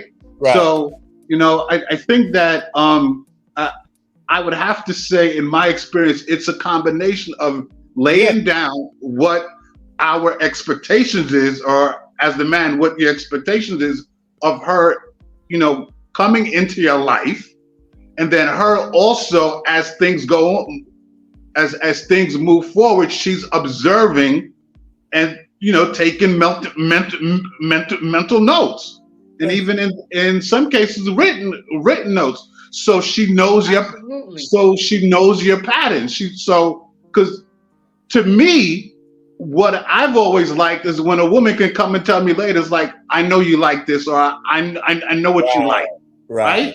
To me, that means that she paid attention, right? So sometimes you don't have to tell her every little thing, right? And with the women that I've dealt with, they know that don't call me in the middle of the day about some bullshit when I'm working. That's just instant, we done, right? So, so they so for the women that I've dealt with, they understand that. They know what to do, what not to do. They've observed what I like, what I don't like. And the last thing is that I think when they're really that into you, they're going to pay attention. Yeah. Absolutely. So let me go ahead and grab it back, gentlemen. And I do appreciate all the feedback. Ladies, we are learning this from the horse's mouth. We learn about men from men. Y'all want to know how to love a man? Let me tell you why it's so important that a man needs peace. Some men leave their houses to cheat, while many leave their homes just to find peace. There's nothing more frustrating, aggravating, and annoying than getting home from work to a nagging wife. Being a man's peace implies that you are making intentional effort every time you're around him or communicating with him, that you are bringing him peace, joy, and positivity. For example, if you're venting about your day, your man does not want to hear the story from A to Z. Just get to the meat of the sandwich, tell him what happened, and get it over with. Leave that shit for your girlfriends, because they're not built that way. If you're not pouring your negativity onto him, you're bringing him positivity and light, and he'll think you're refreshing. And to answer Death Note's comment, this was a good comment, and I appreciate it.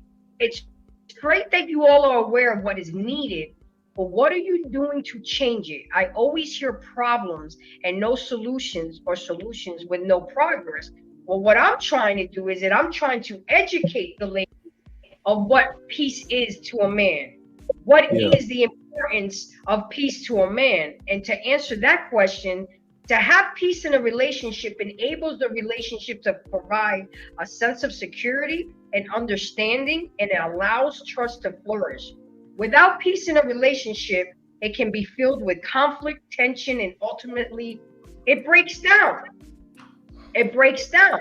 So ladies, there are 10 golden rules to follow to a man's peace, according to the fairact.com.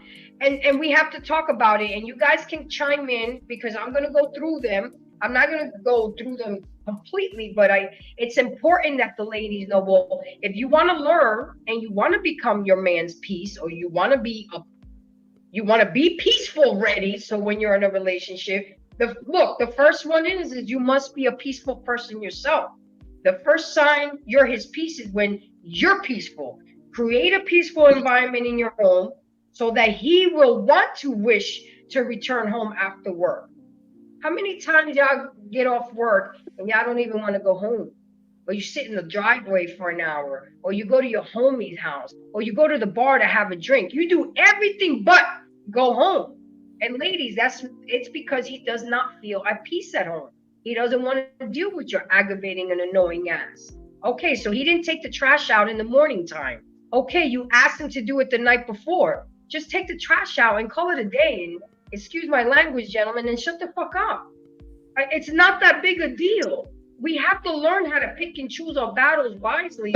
And Mr. Let Go, shout out to him, got on my ass one day because I used the word battle. Okay, so we don't use battles. Let's use situations or scenarios. Pick and choose them. We have to stop nitpicking and fighting and arguing and nagging. Because if we keep sweating the small stuff, it's gonna wear a man down. And his work wife is gonna look so much better than you. His work wife is gonna say everything right that he wants to hear. Go ahead, Israel. Sometimes I mean, I keep saying it. I think you're missing what I'm saying. And Smitty, I'm gonna go back to Smitty's example of the spaghetti sauce. You ain't got to do nothing. Just let it marinate. And I'm also going to go back to men, Israel. Some men want something. See, again, I'm trying to tell you something. You're trying to tell me. You want to listen or you want to learn? What you want to do? So going back to what you said, I want to do both. You can't do both. Just listen for a minute.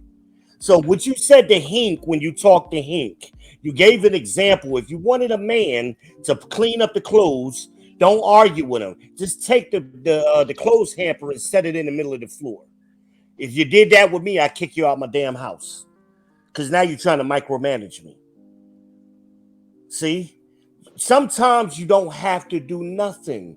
The man takes the trash out to 52 times a year. It's once a week. He know he got to do it. Let him do it on his own schedule. Just leave it be. But sometimes women want to micromanage too much. Just leave the stuff alone. That's the peace we want. We're going to do it when we're going to make sure it gets done. Especially if he takes the trash out every week. Anyway, come on, it's 52 weeks in a year. For some reason, he forgot this week he got to do it. I doubt it. But sometimes, again, y'all want to micromanage. Just got to let things go. But I remember when you had that conversation with Hink, and that burned me up. I'm like, there's no way I would let somebody set my clothes hamper in the middle of the floor. You do that with children, not with men. I know your intention was good. I be getting checked on my own shit.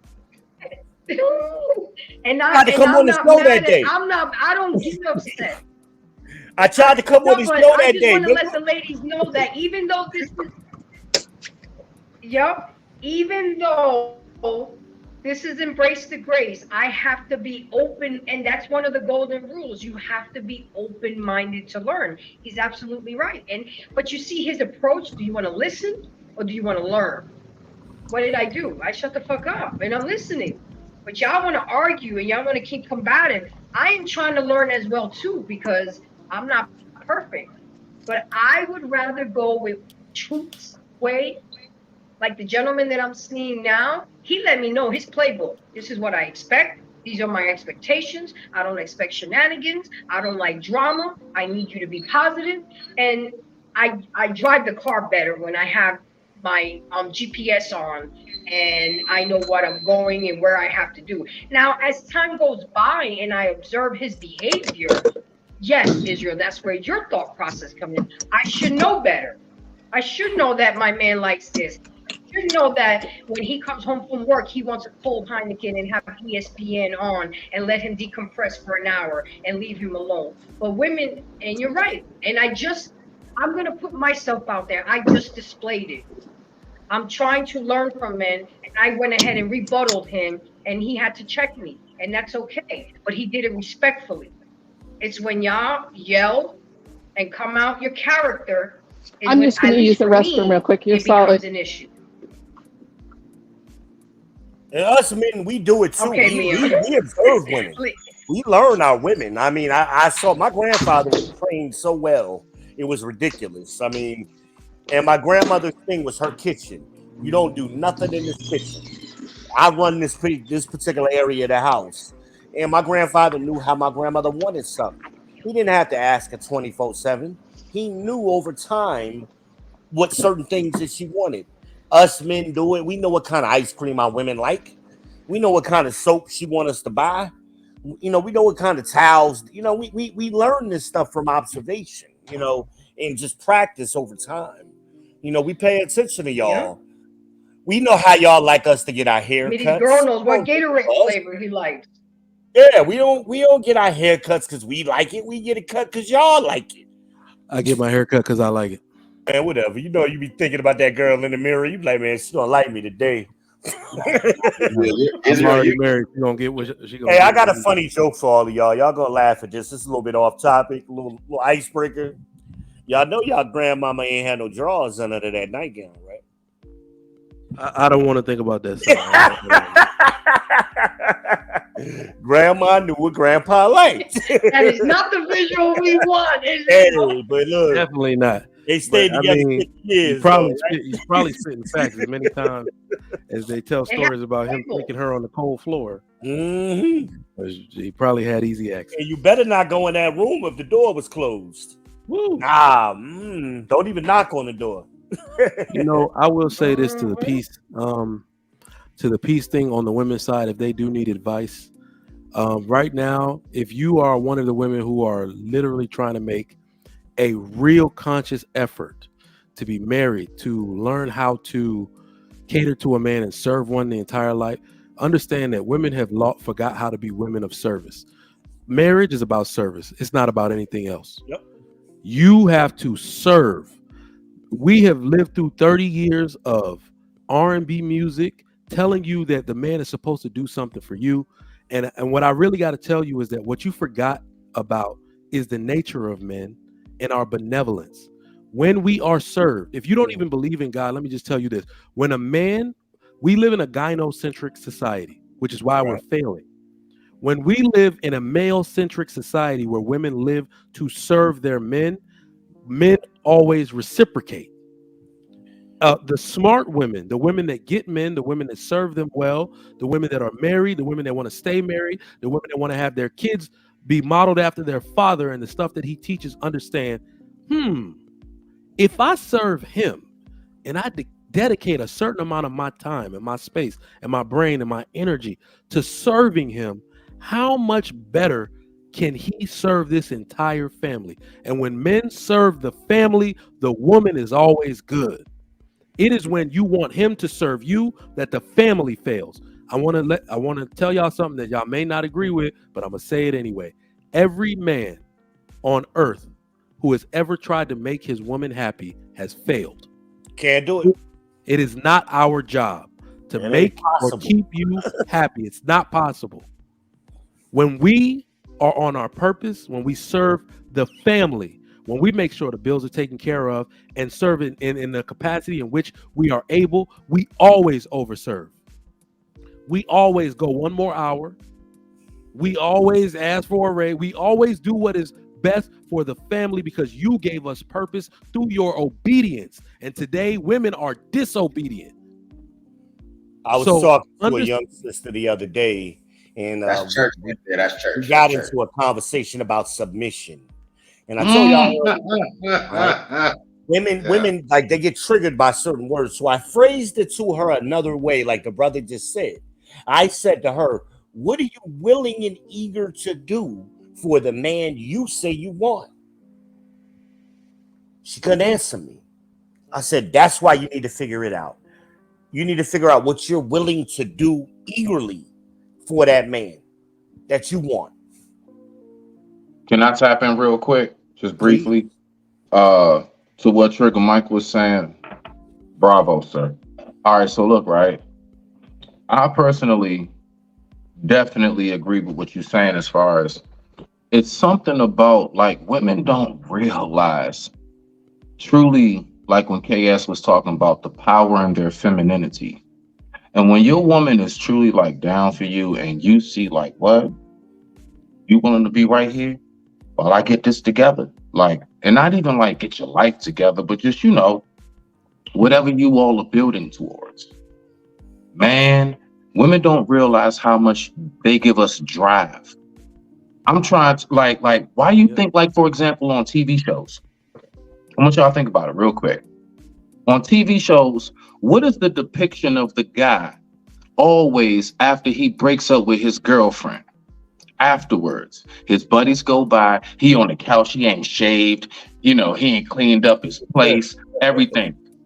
everything falls off. Because why? Because what that symbolizes, it's how much that almost like not sense of purpose, but like that drive to want to keep going extra hard, like Trig was saying. That is dead on point. Because men, we get our gratifications from knowing that the men get gratification from knowing that the people around us rely on us. We get gratification from knowing we are in a position that when you call my daughter or whatever, whoever, when you call, I'm right there. I'm in a position to do something. That's when we recognize, that's when we are on that level. But yeah, I'm with you, Trigger Mike. That's all I wanted to say. I digress. My mic is muted. That's what I was thinking too earlier about being the resource. Mike said it great, but yes, I don't know how women are gonna grab that imagery, but yeah, they do put a battery in our back, for lack of better terms. And you guys are absolutely correct. So damn, they're not batteries these days. They draining the battery. And that resource that he keeps mentioning, we give it in 4 ways. We call it meat: money, energy, attention, and time. That's how we communicate our resources to the world. So sometimes I think modern times they just they only focus on the money aspect of it. But there are other things that men do beyond money: attention, energy, and time. We pay attention. You spend time. Those words are there for a reason. I would love for men to start asking women certain questions, and I hope Leanne is available because we have another female on the panel. But I would love for men to ask women, what have they learned, majority from women, and then listen to their responses, and then simultaneously ask them what have they learned from men. And what I mean by that, because they probably won't even be able to digest that correctly because they just have this illusion that all information is just there and it was not presented. So has a degree, if she's a doctor, a lawyer, whatever she is, try to have her spell out how much male influence it has and see what she says.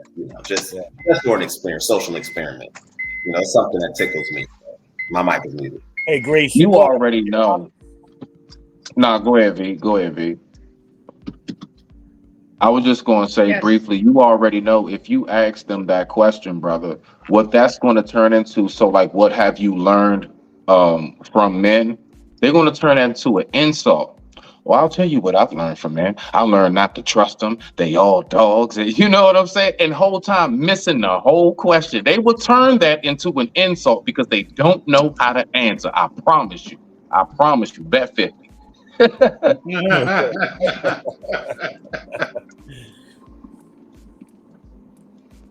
So guys, let me continue with the golden rules so I can teach the ladies on how to bring peace to a man. Stop sweating the small stuff. When he apologizes, forgive him.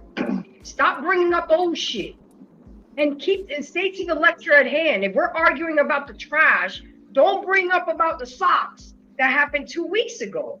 That's annoying to men. Okay, stay to the lecture at hand. Strive to make things and his life easier. Avoid doing things that frustrate him.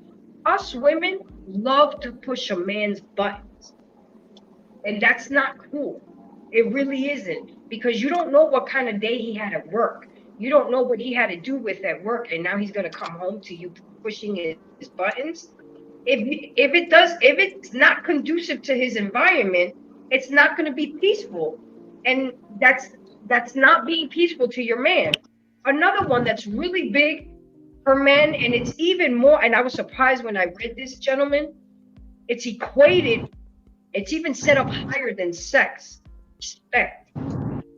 You ladies have to realize that respect is equated with sex, and how can you say you love your man if you don't respect him? And I see these young girls and these women cursing their man out, F this and F that and this, and then you expect that man to lay down with you at night and love on you? but you didn't just disrespect this man in public. I mean, come on, ladies. That's not being a peaceful woman. That's not being or setting a good environment, because respect goes hand in hand with peace.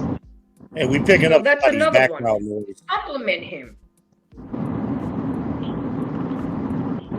Whose background noise is that? Who's outside? Because it sounds like wind. Yeah, it sounds like wind in the car or something. It says here, compliment him. Even though guys deny that they don't need it and they don't like it, but say things like, I feel lucky to have you. Thank you for what you do for this family. Men love compliments. I set a challenge out there to the mother. Words of affirmation is very important. Maybe that may be the love language of your man, but it is necessary from time to time. We like flowers and fruit baskets. Hey, let me say this, because we don't. This is a time in history where we need to start. First off, I'm not afraid. Let me just say that. But other people need to stop being afraid of having the real conversation.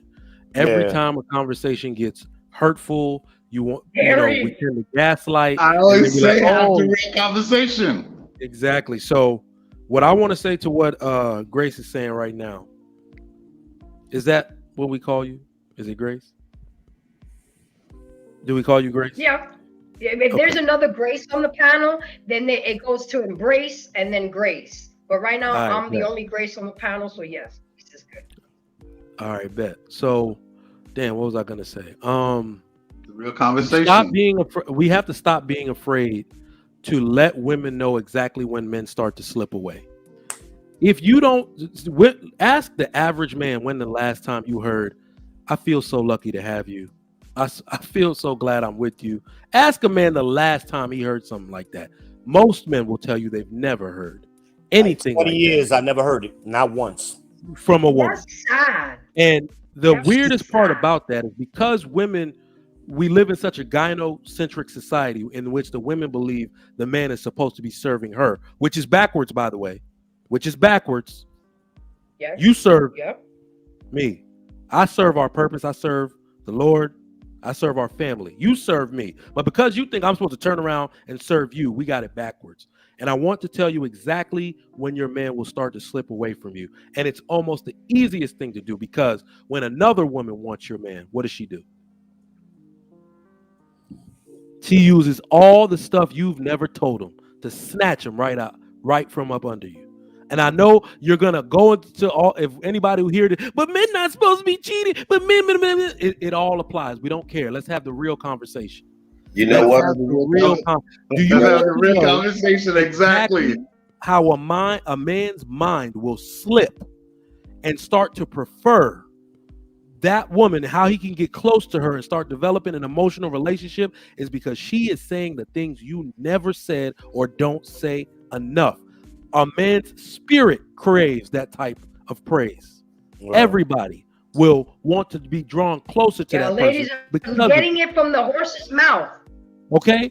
I have seen this firsthand, because the easiest way for a woman to fall in love with you is at work. You spend more time with those people than you do at home.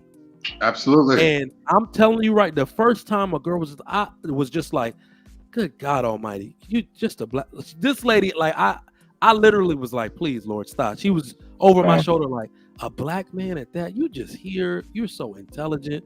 I love the way you just are so attentive. And I was like, please, stop. Do you know how good that felt? Nothing materialized, of course, but that is the moment where a man is at a crossroads. If his woman is not serving her purpose in that way, that man might go astray. That's all I wanted to say. Hey, I want to add on to what Trigg said, but you want to know what is so diabolical about women when they do that, Trigg? Yeah. Because I've seen situations like that, exactly what you said.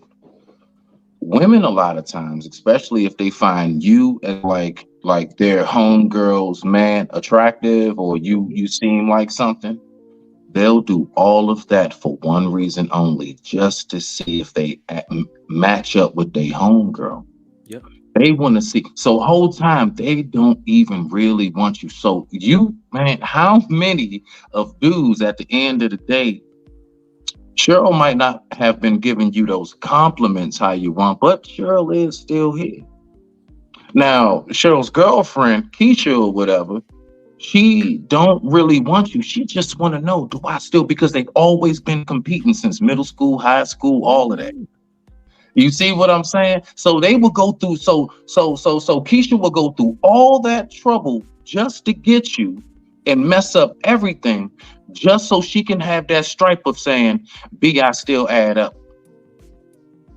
Whole time she didn't even want you. And all I'm saying is to the brothers, you gotta be careful of that. I'm not saying now you do have some situations to land it. You do have some situations where no, that turned out to be a 30-year marriage. So I do get that, but I just wanted to say we have to remember women do things to impress other women. We tell them we don't like the nails, the weave, all of that. It's not for us, it's for other women. When they get with you, if you have a good status, it's not because you really are somebody who can provide for them. Because they always say, I'm independent and I don't need a man. No, they are getting you as a trinket. You are a trophy. They just want to show off. Look at this, B, first place, gold medal. That's it. You're just a trophy. So now, when they're doing all of that, if you don't know how to see that, then bruh, you will get caught up and swept up in the whole thing, and then you wound up losing everything with that. And don't let you have no kids involved. And she go ahead and take you to court and take everything because her girlfriend was saying some sweet nothings in your ear. I digress. My mic is muted, but you on point, Trey. You on point. Yeah. I want to go back to what Grace another said golden rule, gentlemen. Go ahead. And no, go ahead, Israel. Land that one. Land respect, and we'll move to the next one.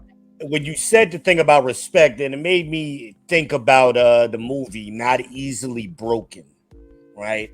That was with Taraji P. Henson and Morris Chestnut. And there was a scene in the movie where he was outside in front of the house arguing with the mama. And Taraji walked up behind her mama and she didn't say a word. And Dave Johnson was his character, and he looked at Taraji and said, "You gonna let your mama talk to me like that?" She didn't say nothing. She turned her head. He asked her again, "You gonna let her talk to me like that?" And she ain't say nothing again. He says, "Well, I'm done," because that was just the ultimate form of respect for disrespect for him. I'm done. He was through with her at that point, and that's when he moved out the house and we got the hotel. But that respect thing is and kind of similar to what I said about that clothes hamper. I'm gonna go back to that too. That's the same thing. Is that disrespectful to me? You know, but that's all I had. I just wanted to touch on them. So, gentlemen, then the next one is show gratitude. A man who works hard to make ends meet deserves to be thanked. He may have not fulfilled all of his promises, but he's trying and appreciating the small things. So instead of sweating the small things, let's flip that and turn a negative into a positive. Let's appreciate the small things that can help you attract the bigger things. Make him feel secured. Rest assured that even if no one recognizes his efforts, you're supposed to recognize his efforts because you're his woman, you're his safe haven, and you're supposed to create the peace for him. Accept and appreciate whatever gift he offers you, no matter how minute it is. This self-entitlement, ladies, that you guys got, that he's supposed to buy you a Birkin bag and he's supposed to be doing that. Man, I'd be happy if you come by my job and drop me off an iced coffee and get it the way I like it.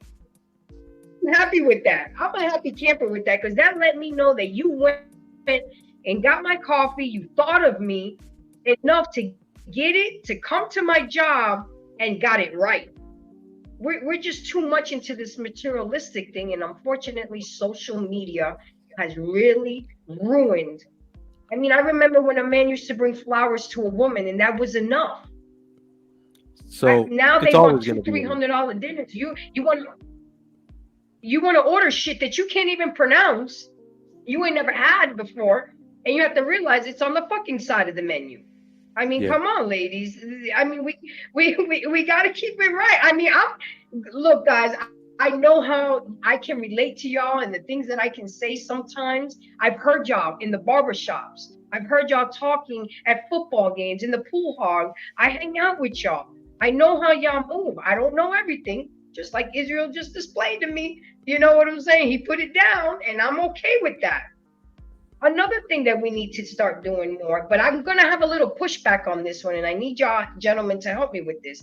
It says be feminine. Most of us ladies at this point dismissing his masculinity and literally competing for the position of the head of household does not work well with the men. Be feminine and be soft. If you disagree with him on something, have the conversation, but be polite about it. Don't display sign language. If anybody knows shame, insult, guilt, and the need to be right, be feminine without practicing feminism and let him feel like the man that he is. Okay, I can appreciate that, gentlemen, but I need your help making me understand something and to see if you agree with me. I know I have masculine energy. My dad raised me. I was a daddy's girl. I was just going to get into masculine. Okay. I'm from New York. I'm half Italian. I'm half Dominican. Woo, woo, woo, woo. And one guy said, okay, so that's just excuses. You have a feminine side to you. But the thing that I need to explain to you, gentlemen, it is very easy for my femininity to come out when you guys are in your masculinity. When I feel that when I don't feel protected or secure, my masculinity is going to come out. But when a man is in his masculinity, it is much easier for women to lay in their femininity. Would you agree with me or not agree with me on that? Well, let me, I think that where we're at nowadays, you have a lot of women who they'll look feminine, but that feminine energy, right? Not only the feminine energy, but in the way that they talk, right? Most alpha men, sigma men, they don't want to hear that. They don't want to deal with that. They want a woman that, not only looks feminine, but talks feminine, and she has that feminine energy. I mean, it's now granted, there are some men that, is turned on by women who may have that masculine energy and having that voice where they talk in masculine. I mean, shit, look at some of these female hip hop artists that's out now and what they're doing. And this is what they're sort of grooming these girls to be and sound like. So, I mean, I think that with us, we want a woman that not only looks feminine, but obviously she talks feminine and that feminine energy, right? That's what we like. That's what we into. That's what we want. But if we got to deal with or feel masculine energy, then that's going to definitely create conflict and a clash. Okay. I always remember the scene in Love and Basketball. I played ball. It was hard for me not to sit sometimes like I was on the bench playing ball. I had to remember, I'm in a dress. I have to sit. But when you're used to doing things and a lot of guy things, let me put it in the best example for you, and you guys can break this down for me. I've been driving the car for a long time. Okay? Now you're asking me to relinquish the steering wheel. So not only do I have to relinquish the steering wheel, now I have to trust that you know how to drive. I have to trust that you're going to get us there safely. And I have to trust that you know where we're going. And I'm willing to do that because I'm exhausted. I want to sit in the front seat and look cute and be the lady. But when you've been driving that vehicle for so long, for whatever reason, and I take accountability for the kind of men that I dated, and they were a lot of, I'm attracted to alphas, but I tended to always get with betas. So now I'm trying to change my mindset and move where I can coexist with an alpha. All right. It's So a lot. It's a lot of within there's myself. one thing we have to stop doing, because we give betas a bad name. Yeah, let me tap in after you. I'm with you on that. Already Beta is the feeling. follower of alpha. Beta might not be with that shit either. Women today like gamma males. The gamma male behavior is like adventurous, fun-loving, restless. So Pookie is a gamma male. So Pookie was probably raised by a woman. He's really passive. He doesn't care. Nah, do your thing. That's the man that'll let a woman drive. Beta is the follower of alpha. He might not be with you driving his shit either. But here's what I'll say to the masculinity and femininity thing that you were talking about. So I always use this analogy of a man and woman wake up in the woods. They walk out to the road, and there's a car key in a car and a note that just says drive to the nearest station. And the modern woman, a traditional woman, is literally the man grabs the keys. The traditional woman knows naturally to get in the passenger seat. But the modern woman is going to say, hey, why should you drive just because you're a man? And what I need men to do is look at her and say, yes, now get in the passenger seat or get freaking left. She can't take the keys from you. Trey. You see what I'm saying? She can't take the keys. Hey, Trey. Yeah. Oh, go ahead. No, I'm just saying. No, I thought you were done. My bad. Let me jump in before you do, Smitty. But go ahead, Trey. We need to stop letting women think that they can take the keys. We need to stop acquiescing and being like, oh, well, I guess it's fair if she gets to drive. Because let me tell you, this is also something I use to explain to people. Here is why men drive and women are in the passenger seat.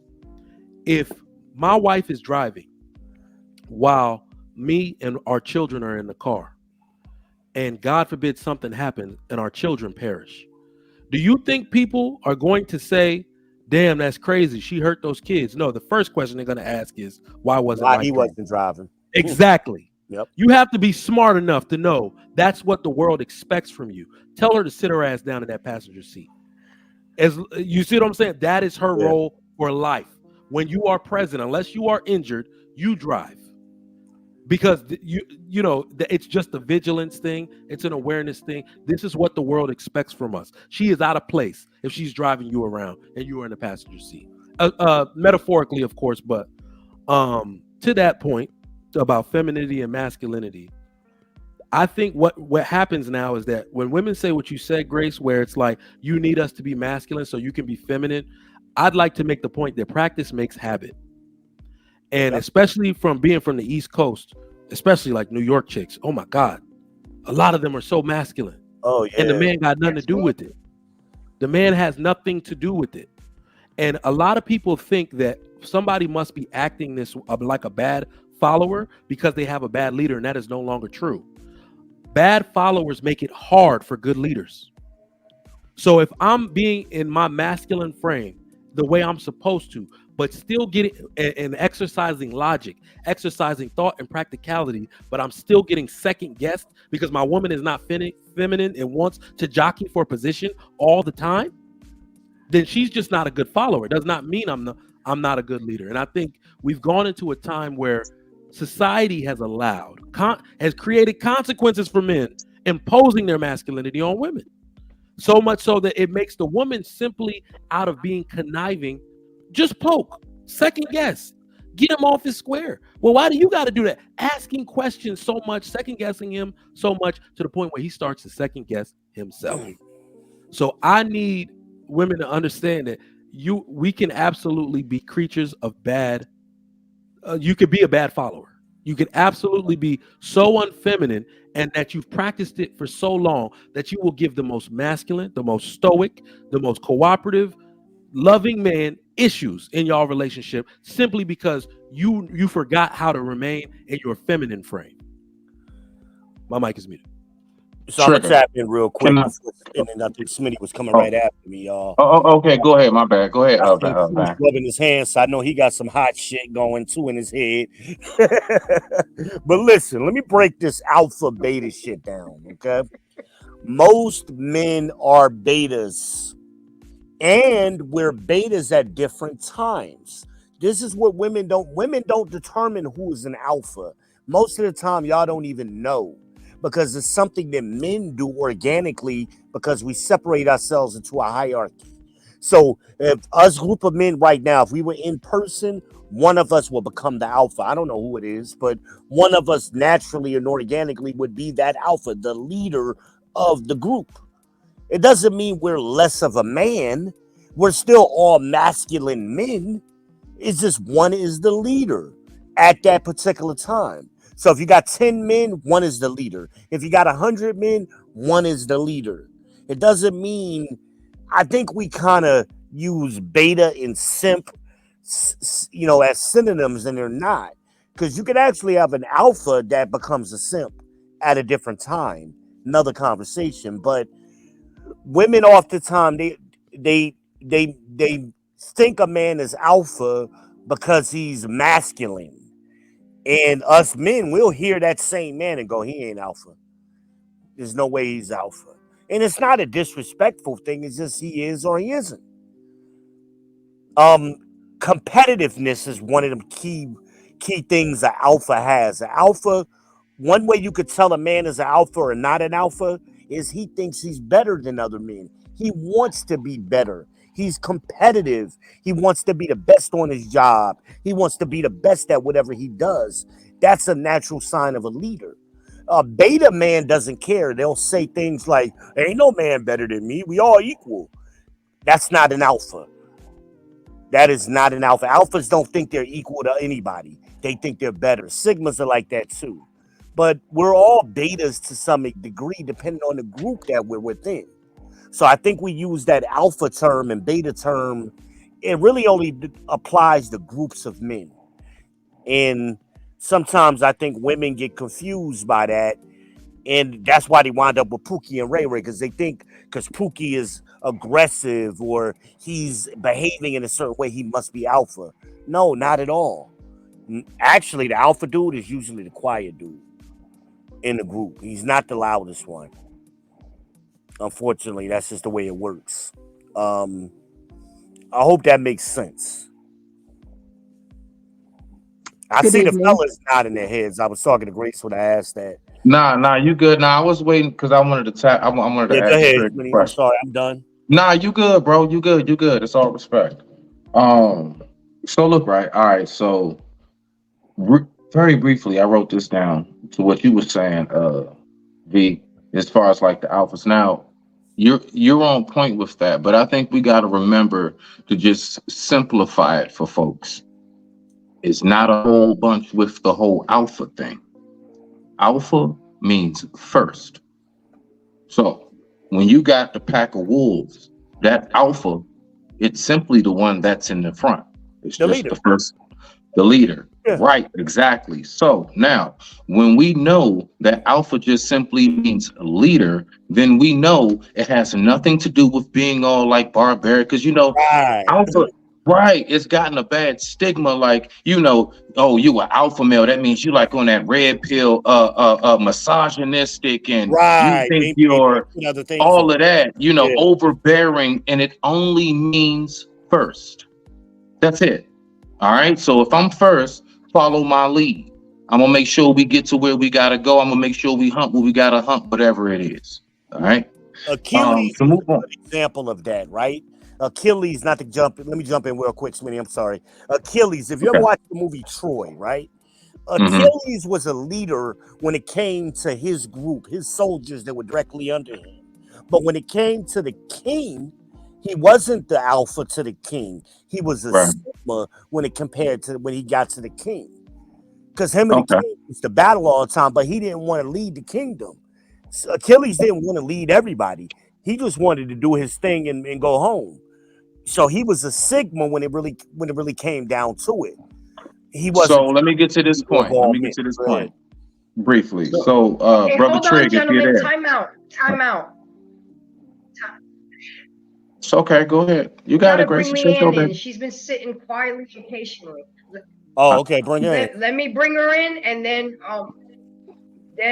we can go with Smitty's question to trigger okay. Mike. All right. Bet. Leanne, Bet. No problem. introduce yourself, and I know you've been You've been Hey, patient. no, I'm good. Say what you got to No, say, my my dear. internet's been crazy and in and out, so my bad. I've been struggling. First of all, be gentle That's with okay. people. I just have a couple of questions. I've who's giggling?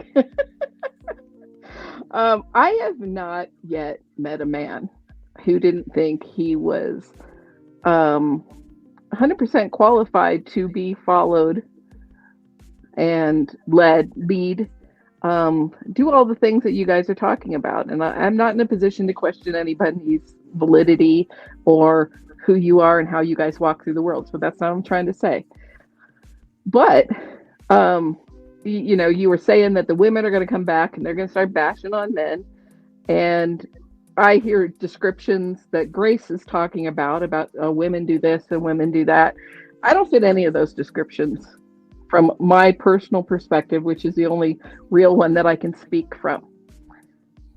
But how do you guys propose you navigate the droves of men that are of the mindset that they should be followed and given the latitude to prove themselves, to exhibit their ability to lead, their ability to walk through situations appropriately, to honor his woman's participation and respect, and then consistently don't. I can't even tell you the number of men that I've come across where it's like, all right, I give everybody the benefit of the doubt until they prove themselves different. But I don't know. It's not even a matter of picking those men, because you can't always see it. It is a matter of picking them. You can't always see it. Did you choose the men? Is what I'm asking. The men you're talking about, did you choose them? For the limited period of time until they prove themselves unqualified. Okay, you're adding too much. So my question is a yes or no. Did you pick them, or did your daddy pick them? Is what I'm really getting at. No, my daddy does not pick my men. My daddy is there you go, sir. Or your daddy's figure, or your brother, or some man that you trust in your life. Well, let me add to that. Reason why we asked that question. How does that answer the question? No, let me add to that. You asked.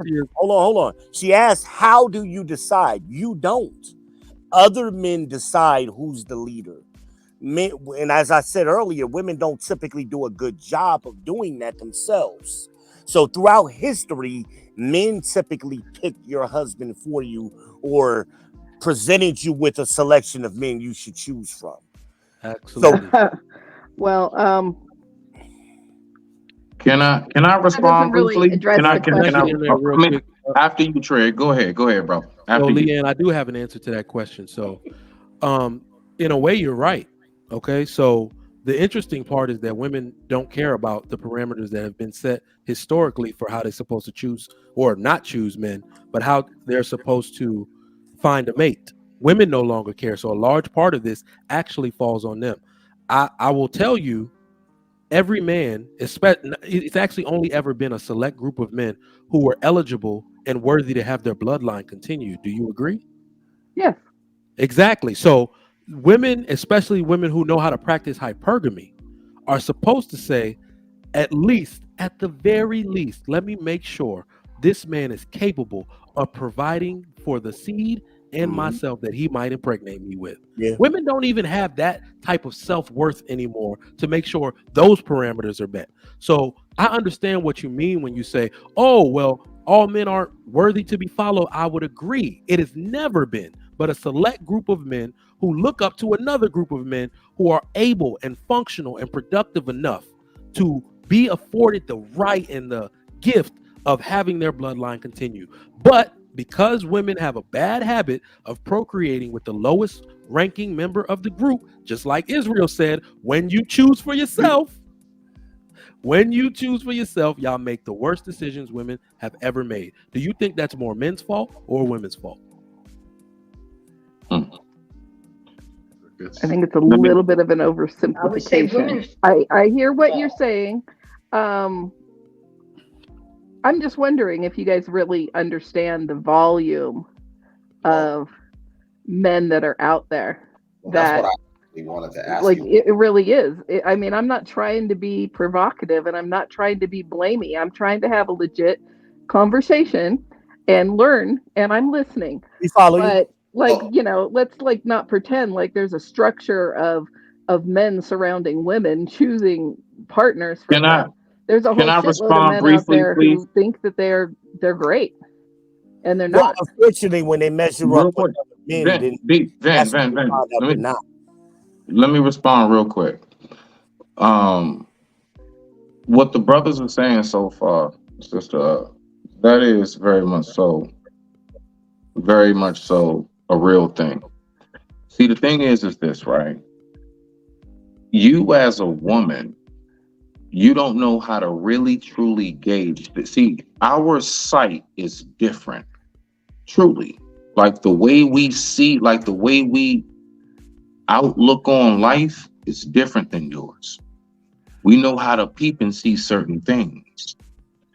I was watching a movie literally just last night. I believe the movie is called Overnight or something, or Late Night, whatever. And it has that old white guy from the We Are Farmers commercial. And long story short, he played the dad, he had a daughter, and they had the situation that most people don't have nowadays. And that is, she had dinner with dad, her, and the boyfriend. And Mhm. dad was primarily asking the questions. He was scouting because there are certain things that men are able to detect that women aren't. So that is a real thing. So if you have a male figure in your life, you should definitely refer to that male figure when you get your. So all of that trying to hide your boyfriend and all of that, when you hear they're like, get him out my house. You have to understand, but you don't even know him. We don't have to. We smell it. We see it. It reeks. We know. We had buddies like them that we cut off to make sure that you and your mother and your siblings was cool. We know how to see what you don't. And when you continuously ignore that and you choose to go listen to, your favorite female spokesman or whatever, who knows nothing about men, probably never had really a successful relationship, that's how you continuously stay warped in that cycle of dating and dating and dating. And then what happens? You continuously collect more bodies. When you collect more bodies, then you become more disgruntled and then you distrust people more and more. So now when you finally come across that good dude, you don't even know how to receive them. You're too damn damaged. You damaged goods. You Like don't I even know get how to I receive them. can I I jump let me in? digress. My mic is muted. okay. I would like to ask you a question, Leanne, if I can, because I want to do my best to try to answer your question, because I heard you use the term of oversimplification. You said men, you disqualified them. What disqualifies the men you're referring to? Not walking their talk, man. You can only listen to somebody talk. I mean, and every man sits there and says, "Oh, well, that guy you were with was not worth his salt." I mean, it happens over and over and over again. Hold on, And you Leanne. Are look you at them and you serious? sit back and I'm telling you, Now she's making every a point. dude I know what comes she's talking into about. your universe. Just a minute, man. I'm telling you from a woman's perspective, which you do not have. So you have a certain perspective of how women move and what they're doing, but you're not a woman and I'm not a man. So I'm listening to you. I am, but I'm telling you as a woman out in the world, and I'm not a young woman and I'm not a frivolous woman. And, I'll date somebody, but I'm going to wait and hear who they say they are. I'm going to see if their actions are congruent with what they say. And as soon as I start seeing that diverge, I'm done. But Okay. every man will walk into your life and they will straight up flip and tell you, "Oh, I'm not like any man you ever been with. I don't move like that. I don't do this. I'm special. I'm this. I'm that." And I've had guys that don't say it too. And I've watched it. It's not like I haven't come across some men that are completely worthy. Okay. Let me ask you. We didn't necessarily gel on another front, but we're still friends and respect, and we don't have a problem with that. I'm not the girl that goes to your girlfriends to get advice on what to do about men. I don't move that way. I never have. I never will. So I get what you're trying to say, but we keep talking about these generalizations But to me, it kind of makes me wonder, as men who are of substance, of men who are honorable, are men who are capable of leading, is it not also up to you guys to maybe put some of these lesser dudes in check and quit No, fucking with all these women? no, Why not? absolutely not. I am so glad I knew, I could almost to the second. God has given me powers. I knew you were gonna say that. It is not. It Why is not? absolutely not. So, You so think I it's our job to usually educate the hold on, women to hold on, hold behave on. differently? It is usually because if you were listening earlier, I said we don't need unity, we need more division, and we need tribalism. Because the only duty that I have to this world is a good example. That's it. I have to set a good example for others to follow. Those who are like me will follow my example because they want to model themselves after it. That is the choice given to every single American and every single free person that walks this earth. We allow you the ability to make your own choices. That's why I said it's on the woman to say, well, if I'm going to keep getting swindled by these low ranking men, maybe I'm not the person to make the best decision. Let me go find someone who can make this decision for me, or at least tell me what characteristics a man is supposed to have so he does not go back on his word. But alternatively, what we find is that women think that's boring. Functional men are boring. The Shade Room and all these other media outlets are buzzing today because Aisha Curry, who is married literally to probably the most perfect being on the face of this earth, played around and took her wedding ring off for a damn stripper on a show. This is not really about men and what y'all already know where the good men are. You already know the behaviors we have, but you just need chaos in your life. This is not about men at all. But see, I you're generalizing women as well. no You're let me, telling us well, women not to generalize men that are presenting themselves in a certain way, but you're generalizing women into the group of the women that you don't think are worthy, and spreading it Leanne, like, can I ask you a let's have question? let conversations me ask her between one people question. that Let me ask want to her have one an question though. understanding. Let me ask her one question, Go ahead. sweetie. So I got a question after you. I got a question after you. so you heard me say that I said all be men gentle. hold on. You heard me say that all men are not worthy of marriage or to have their bloodline continued. Would it be fair to also say alternatively, all women are not entitled to be married or are not good candidates to be a wife? Would that be fair to say? Yeah. All right. Go ahead. And I answered your question earlier. I Can I? told you women Yeah. shouldn't Oh, be picky. go ahead, V. Go ahead, V. Go ahead, V. That's the thing. They shouldn't be picking. That was the answer. Not how to pick better. You just not to pick at all without Well, That's guidance. At least. dogmatic and problematic, and you're assuming that. I mean, come on. I'm It's not not like we assuming haven't been anything, through man. that I'm shit. using Come on now. Women 4,000 have been years of possessions human longer than history. anyone on I'm this using planet. And you want to go 4,000 back to years. this idea where women are bargained away and dowried into the next best No, ma'am. marriage that the That's dad not what I thinks is said. great. I mean, you don't That's have a not what better I said, description of that. ma'am. That's not what I said, and you're not Don't, ma'am, listening. me. You're I'm over not that talking. old. You actually over talking me. That's not what I said. That's not what I said. But we got 4,000 years worth of documented human history, and women have only been picking for the last 50 years. And women have been That's being not an beat and assumption. miserable That's and not just an there to assumption. bear children for whomever, whether they're qualified or not. Don't assume because the dad picks them that they were qualified. We There's a haven't. lot I of have not. documentation I'm and not history that proves assuming that wrong. anything. I'm not assuming anything. Again, I'm using documented history. So since women have been picking, you have more problems, and women today, by their own admission, are unhappier than ever before. That's by your own One admission. could argue that the difference is that up until 1976, women weren't allowed to have their own money and be able to be financially independent and exert their own preferences themselves. I mean, you're idealizing a So now we're situation from moving the the male goalposts. perspective and not the female's I perspective. really hate when we have the conversation about women and bank accounts. What's the use of somebody who has a bank account that doesn't have a job? Please explain. None. But You by the have they to started understand. having Hold on, bank accounts, they ma'am. had Let jobs. me make this point. You have to understand that, like, women cannot really use these things as because it wasn't really about oppression. It wasn't.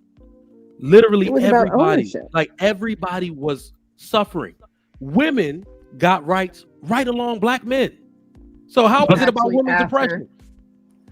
After and Like actually I'm talking about throughout the guise of history, what, give or take 10 years?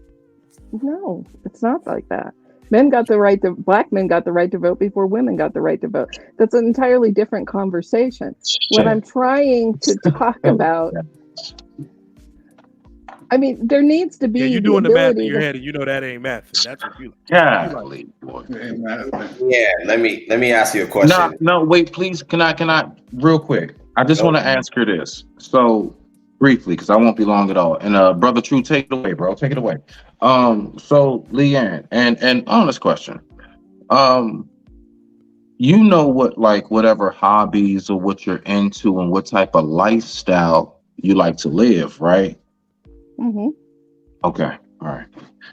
Me as a man, if I was a man in your life, and I mean like a big brother, cousin, whatever, right? A man in your life, dad, whatever, I would ask you if you came to me and you were saying, you know what, Uncle Smitty, I keep on not having success with these guys. The very first thing, of course, that I would ask you is, where are you meeting them? How do you meet these men? Are you doing like these online dating apps? Do you go to the clubs or the bars? Like, where are you going? Because the thing is that we all know birds of a feather flock together. You have to be able to make sure that you put yourself in the places where those, just like Trigger Mike said, it's about that tribalism. And that even goes down to dating. You have to surround yourself with folks that are like-minded, folks that are like yourself. You can't go to a place that's just a mixture, just a gumbo. You got all kinds of stuff in the pot, right? And you trying to make this something that's like a specific whatever. No, you have to be able to surround yourself around the people that think like you. That's more than likely how you would find somebody where you won't have to say 6, 8 months down the line once again, dang it, me and Dan, me and Kyle, me and Brad, whoever broke up. So I just wanted to say, where are you meeting these people? And you should maybe think about that. I digress. My mic is muted. Go ahead, True. True, if you don't mind, just real quick. I think the difference here and the problem with the contention here is it's cultural differences between black and white people. Okay. And I think that may be some of the misunderstanding that you're having, because we're speaking about women who have historically been in a gynocracy, whereas white women have not. Y'all been historically in a patriarchy. So some of the issues that you're bringing up don't compute for us because it's a difference in the cultures. The black women and white women have different issues, unfortunately. Similar sometimes, but different. For example, what you brought up about as far as white women not getting women not getting control of their money until 46 years ago, that's ridiculous. Black women have always controlled the money because there's been a gynocracy. Always have controlled the money in the black community. But so that doesn't apply to us, the group of men that you're speaking to right here. It doesn't fly with us. But I don't want to move the goalposts because that tends to happen. As I stated earlier, we need to stay on the point. The question was, how do you pick better? And my answer still remains the same. You don't. You can't do it by yourself. Your track record proves that. It's not an assumption. Your track record does it. It is what it is. And that started in 1969 with no fault divorce. That's when the game got changed for everybody. So before that period of time, we were married at higher. D, can I say something real quick to that? Yeah. I feel that I'm making better choices now because I've gone through the healing process. I've gone through the growth process. I've learned how to be a better communicator, ask the questions. So let me the stop you. Men uncomfortable would cut that short and ask you, where's your husband? Wait, if I'm picking a man, I don't have a husband. I'm picking a man to have a husband. Exactly. So you're still going through that process. So you haven't gone through it yet. I've in the been married process, but you haven't completed. I was married for 12 years. Doesn't matter. Why aren't you still married? Nah, Israel, no, man. Nah, bro. If I may, No. gentlemen, Put if it I down. Not Israel. Nah, bro. Nah. here, I would like to really get to Leanne's question if we can. So Leanne, are you still there? Yeah, I'm here. Okay, so and I need information in order to best answer this question. What are you seeking to gain from a man? Are you seeking a relationship or are you seeking to be a wife? I'm seeking to have a relationship and would be a wife in the right relationship. Okay. I asked you that question for a specific reason. And this is probably why you're experiencing maybe some of the things you're experiencing. You have a duality in your choice. There's one or the other. There is no relationship at the starting point and then hoping to be a wife. You either are signing up consciously to be a wife and you will pursue things in that manner, or you're looking for a relationship. Until you make that decision, you will have a lot of static in your choosing or meeting men, because one thing I believe has happened with a lot of women is that they like the rental practice of dating, the borrowing time of dating with the hopes of marriage. So it's very important. That's why I asked you what you wanted. So I'm gonna ask you again, are you seeking to be a wife? Or are you seeking for a relationship? I don't know that I'm prepared to answer that in the manner that you're seeking, because from my perspective, and you know, maybe that's a hole in the thought process. I'll consider that. But a relationship and how men and women are going to relate to each other is a starting point. And there's a big practice that used to happen. You know, I like to talk about how things used to be. And women used to date multiple men back in the day. They weren't sleeping with them, but they were dating. They were basically available until they were engaged.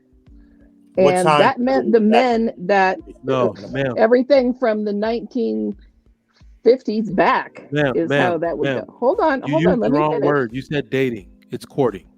Women were being courted by multiple corrected. men. Dating is hoeing. Fine. Modern day hoeing. It's not we're not talking modern day. We're talking about you want to call it the process of courtship, call it the process of courtship. But the idea was that men were in competition until they proposed, and that became a solidified, and that was accepted. And that was when that couple became that couple. So there was an air of competition, and like at the way things go now, literally you can meet a guy and they want you to be only talking to them, only involving them from the jumpstart get-go, under the idea that it's going to become something more permanent. And I see flaws in that, because I've been off that before and be like, all right, you know, I don't have a problem with loyalty and I don't have a problem with fidelity, but I do have a problem with somebody who wants to act that just so that they don't have to watch their own back and be considering whether or not they're going to find somebody of better qualification. And, you know, there's an insecurity to that. Now, none of these are blanket statements, and it doesn't speak to every man and every relationship and every situation, because I think we are talking more generally about the associations and the interactions between men and women. I absolutely can agree with what you had to say about there is a cultural difference. I don't happen to date white men because I don't think white men actually like women much these days, or really ever have. Like, not in terms of being homosexual. I'm talking about in terms of valuing what a woman brings to the table in a relationship. What does a woman bring to the table? They bring comfort. They bring consistency. They bring children. They bring a different viewpoint that helps balance decision making in the relationship. That it's not always the male's view that is applicable. They need to have that conversation and listen and see how somebody else in the room might see what's going on. Well, I don't want you to. Hold on, Trigger. Let me. You go. I don't want her to get lost. That's why I asked her specifically what I asked her. And if there's women, sorry, no, it's a lot of questions. No, I know. That's why I'm trying to keep it as simple as possible.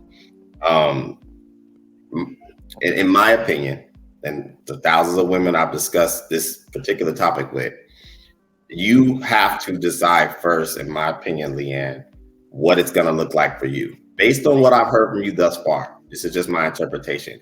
I believe that you're a forward-thinking woman that assumes that you can insert yourself into a relationship with the illusion of a traditional structure, but have a modern application. It doesn't work that way. If you're going to marry, that's why I asked you, do you want a relationship or do you want to be married? Because they are very different. Marriage is asking for guidance. Marriage is saying, I'm going to subject myself to leadership, woman to man. It's structure. That's what it really is. And unless a woman decides that that is exactly what I'm looking to do, and if that is what she is choosing to do, then dating is irrelevant. Dating is not even a thing you waste your time doing. What you do is that you start to meet men who have the same mindset you do. And you only assign yourself energy and time for men who are presenting that. No man can come to you and say, I want to hang out, get to know you. And you can't do that if you are operating under the pretense and function of a wife. Now, if you want to be somebody's girlfriend, you can continue to do things, pick. And as you said, men present you something with words but don't follow in action. Well, a wife would know that action is all a man is about. So words are just the delivery, the menu of sorts. He would act on everything he said, and in a time frame that is pretty speedy, in my opinion. And I'll digress. So true. So true. Can I ask a question, Grace, when you're done? Yeah, sure. So so true. To piggyback off of you, what I'm hearing you say is, he that findeth a wife findeth a good thing. So you have to already be a wife. You can't decide to be in a relationship and then become a wife. I'm dating with intentions to be somebody else's wife. Okay, again, but at the end of the day, I'm through that phase. I'm dating with the intentions to be a wife. So I'm moving that way. I'm asking the questions, because if it doesn't go in that direction, I'm not going to go further with you. Well, is that what you're trying to say? Well, I love the scriptural reference, but it's romantic in the way I process, and I think a lot of times it gets lost in translation. It is very simple. If you want a truck, you buy a truck. If you're in the market for a truck, you don't go to the dealership and buy a sedan. So if a woman is saying that she wants to be a wife, the only men that she should be entertaining are men that are bringing proposals, men that are bringing a life. That's it. If he is not saying this is if this is what I'm about, and this will come with action. It doesn't. And when I say dating is a casual application, you are taking time. You're getting to know each other. And to, I think, Leanne's point, what they didn't used to do it that way. They did used to court, but I think she made a very valid point. Women weren't sleeping with these men. See, once you start to have sex, even if you want to use biblical reference, sex is the commitment. That is the bonding of the structure of marriage, biblically. So dating shouldn't be happening. What you should be doing is you should be deciding where you want your life to end up. And if you say, I want to be a wife, well, there's no point of wasting time with a man that hasn't proposed to you after you guys have gotten past the attraction, the getting to know each other's names, what you're looking to accomplish. Proposal should be happening. You date while you're a fiance. You court while you're a fiance. You don't do that prior to that. It makes no sense, because you'll never make it to matrimony if you do it the way that most women do it now. And that's my opinion on it. It's not just women that are doing that now, is the thing. Thank you. Very briefly, Brother Trigg, because we got, respectfully, we got Sister Leanne. I'm going to ask you this. Yes, sir. So when we was talking earlier about aggressive women, things of that nature. So I got a buddy of mine. He is a successful real estate agent that I went to school with. Known him since childhood. My boy Dell. He's from Sierra Leone. And long story short, he was saying to me, now, one, let me ask you this, brother Trick. Does a man having finances that is in abundance, does that make them, let's say a high value man in your Finances. books? That's Yeah. one of the key markers of a high value man. Yes. Okay, boom. So watch this. He said to me, which But it's not confused me. everything. Yeah. Thank you, Grace. He said something to me that confused me, brother Strick. He was saying, I am attracted to alpha women. I said, what is that? He said, a woman that's a go-getter, a woman that's about her business and things of that nature. But one thing that I noticed, he's been engaged quite a few times, but the relationships never work out. Yeah. It never, bruh. It always he stays with them. He stays with a nice one, but he Yeah. never. It somehow or another, it always Yeah. winds up being a different one. So, only thing I wanted to ask you is, you was talking about the gamma male. Yeah. Is it possible that there are guys who can be high value men who do gamma type behaviors and they do actually want a woman who they think is an alpha because maybe it reminds them of how their mother took care of them?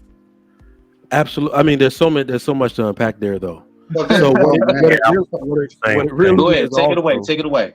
what it really is also is that men have been sold. So we got to understand this whole power couple thing is a part of the feminist movement. And what men are doing is that it's actually been confirmed by the dating apps that the woman who gets the most clicks is that, like, if you see VP at Xerox or something, you're gonna be like, it's interesting to how the hell she get there. Look at this woman. Good God. You see what I'm saying? You want to be a part of her prowess. It makes you want to get closer to her, and if she's actually attractive. But what you forget is that the wow of a woman is not always as amazing as her actual substance. So some men fall victim to doing the exact same thing women are doing, is falling in love with what superficial tendencies because of that power couple narrative. That is actually worse for a man. If you are choosing a woman based off that alone, listen, my wife is actually a very high multiple six-figure earner, okay? She created a business in Houston that was the first of its kind, sold it, and then they hired her back as a consultant and pay her money, right? But do you think I'm going around saying that this is why I made her my wife? I helped her build that business and create it. This woman, and she had, because I'm Nigerian, she had to agree to this first. You are a mother first. Then you are a regional director. I'm sorry. All right, I broke my own rule. You are a wife first, mother second. Then you are a regional director. Do you understand what I mean by that? So these women that you find that are super career oriented, they will never ever say wife first. They might say children first. They'll say career second and husband third. And where that man keeps falling short is that he loves prioritizing women that deprioritize him. Brother He'll Trey, they never don't love even America. say husband, they say Right. partner. Ain't no husband, partner. I always What's wonder partner? We why we equal in allowed this. Before we to can go this way. continue to navigate, can Leanne, did you get your question answered before we continue to navigate off? What was your question? I couldn't hear you. Did you get your question answered? Somewhat, yeah. Okay, all right. I think when we get this All right, let me conversation, chime in here. Okay, so with that being said, let me finish off the golden rules, guys, because anybody that knows me, I try not to go past 2 hours, 2.5 is my limit, but it's good tonight. We gotta get it in. Another golden rule to bring peace to a man is be responsive. Another quality required to be a man's peace is responsiveness. Answer his calls. Take when he gives, give when he asks, listen when he speaks, provide assistance when needed. Another one is communicate with him. But I want to interject the word effectively, because people communicate every day, but if it's not effectively and you're not comprehending what that other person is communicating, then it's minute. Many failed relationship and marriages are a result because of lack of communication, apart from the fact that communicating makes him feel at peace with you. That silent treatment bullshit us ladies be doing, or when they ask us what's wrong and we say nothing, but we're stomping around the house, that's childish and immature. If he's asking you what's wrong, answer the goddamn question. It's a necessity. Communication is a necessity, and that's part of bringing peace to a man, because he does not have time to try to play what's wrong with you all day. Don't hide your feelings. If anything's on your mind, you're supposed to talk to your man, not your mama, not your girlfriends, not your neighbor. Your confidant is your husband or your go-to man. And that's where us women, I think, if you guys can stand me corrected, we make a lot of mistakes. And that's where the concept where single women keep women single. If you're married, you If a hang out with man is married already couples. peaceful, If you're single, if a man is already peaceful, how do you go bring ahead. peace to? Well, the woman has What were to you be going to say, peaceful too Gary? to No, maintain no, no, that no, no. harmony. Israel, a And that, woman can add to a man's peace. She can I didn't say add add. to what I is didn't say already. add. No, no. I know. What I'm did you just say? saying. I'm with you. I'm just saying that's the only thing she Hold on can a minute. do is Hold on a minute. add to. I'm asking her a question today because she keeps saying bring to, create. If a man already what was the has question, V? peace, if a man already has peace, you can't bring it to him. He already has it. But you have to maintain peace. And if that That's not woman what is you not said, though. peaceful and if That's she's not not what you said. responsive, That's not what but you said. remember the whole point of. But let me finish. The whole point of this, V, is I'm showing ladies 10 golden rules on how to bring peace to a man. And these But are you a keep lot of the saying the things that word women bring. don't That's do. the problem I'm having. You don't have to bring anything. The man already has peace. And how Just do you don't maintain disturb it. peace? Just don't disturb it. Hey, brother Israel, let me ask you this: Well, you with your woman in your home. I mean, it's just a question. How would you like? How would you find? All right, what would you find acceptable as your woman adding to your piece? What would those things consist of? Who said I needed You've to been have there. to add anything? I'm already providing it. So, for example, if you've been in your home and let's say you do cook for yourself and you do, you know what I'm saying, take care around the house and things of that nature. Let's just say you do those things. Your home is in order. She comes by, everything cool. She can clearly see there's structure and order in which it is where you reside. You wouldn't say that her coming in and let's just say she is at your place, you're at work, you come home, she got your clothes laid out, she got your body wash and everything, whatever you used, ready right there, towel folded up right there, everything set to go in the bathroom. Dinner's in the microwave. All you gotta do is just heat it up, baby. She even set the timer on how long. All you gotta do is push start. All of these things. So even though you've been taking care of yourself, you wouldn't say that's not how a woman could add to a man's peace by simply just contributing to what it is that we've already been doing in the first place and taking some of the load off of our shoulders. See, again, I think we're mixing system, order, and structure with inner peace. So whether she does those things or not has nothing to do with my inner peace. Well, see, what I'm saying, brother Israel, is that when the things that she does, let's say when you come home, before you can finally, let's say, go to the man cave, you have to do this, do that, get your clothes ready, all this other stuff. Let's just say finally you got somebody who can do all that. So when you come home, now there are so many steps that have been cut out because of her contribution. Does that not add to your peace? No, it does not. Respect. Again, we're Respect. talking about inner Respect. peace. So if a man, Okay. let's say a man doesn't have a woman, he can still have inner peace without a woman. I said So that.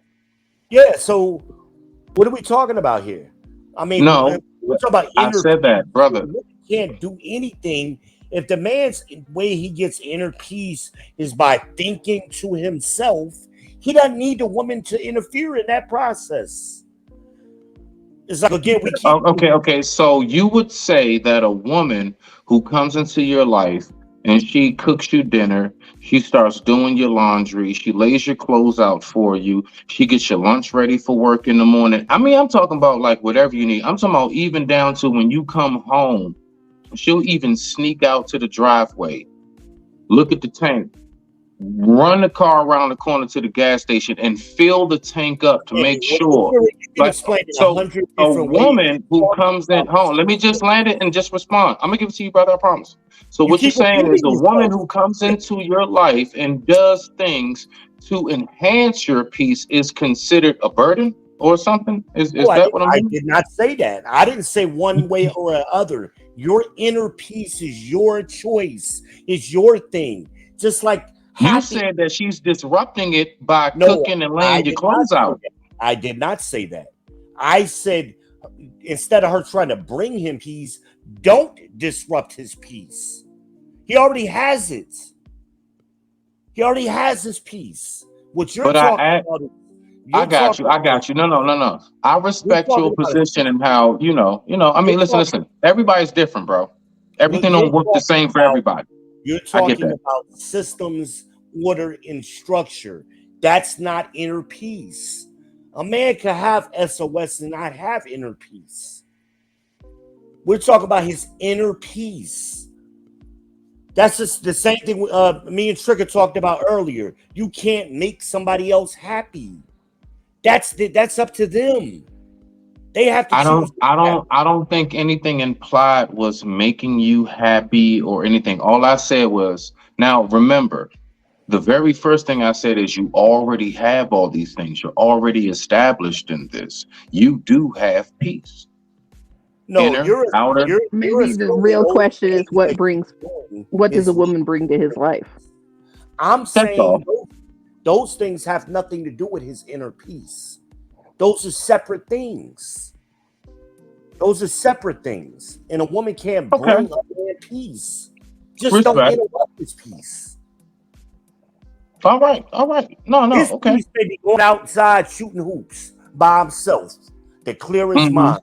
That may be his inner peace moment. She can't do nothing to add to that. Nothing.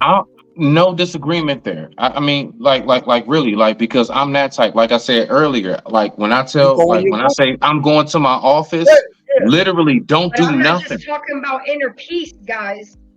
Yeah, I I'm not mean just talking about that's inner what I'm peace. I'm saying, talking about Israel. keeping peace in the relationship. Keeping Yes. peace in Thank the you, Grace. relationship. And Thank a you, lot of Grace. women are moving. A lot of women don't even know how to keep peace in a relationship because they're so chaotic. And that's my goal here, V, is to show the women the 10 golden rules of how you can keep a relationship peaceful. So let me just finish up real quick and then we can continue to argue in the back room. One, women, be open minded. Another way to embrace his peace and not be his headache is the ability to make decisions while remaining flexible enough to accept modifications and fresh updates from him. Access his ideas with an open mind. And again, if you don't agree with the change, discuss it with him politely instead of being combative, argumentative, and now we have a whole big fight and we up all night. Ain't nobody got time for that. Another one is trust him. You know how we can disrupt a man's peace by going through their phones. Trust is another key aspect of relationship. And don't be influenced, again, it says here, by your mama, your friends, your co-worker, especially social media, to suspect or wrongly accuse him. Instead, maintain your trust in him until he gives you reasons not to. Don't bother him, man. Don't bother him, a co-worker, a neighbor, or a friend. Insecurity is a huge home breaker for men. True. Insecurity they will walk away, and especially if you're wrongfully accusing them. That's, remember, Gary, when you said about, yeah, I'll let you go through my phone, but after you go through my phone and you don't find anything, it's over.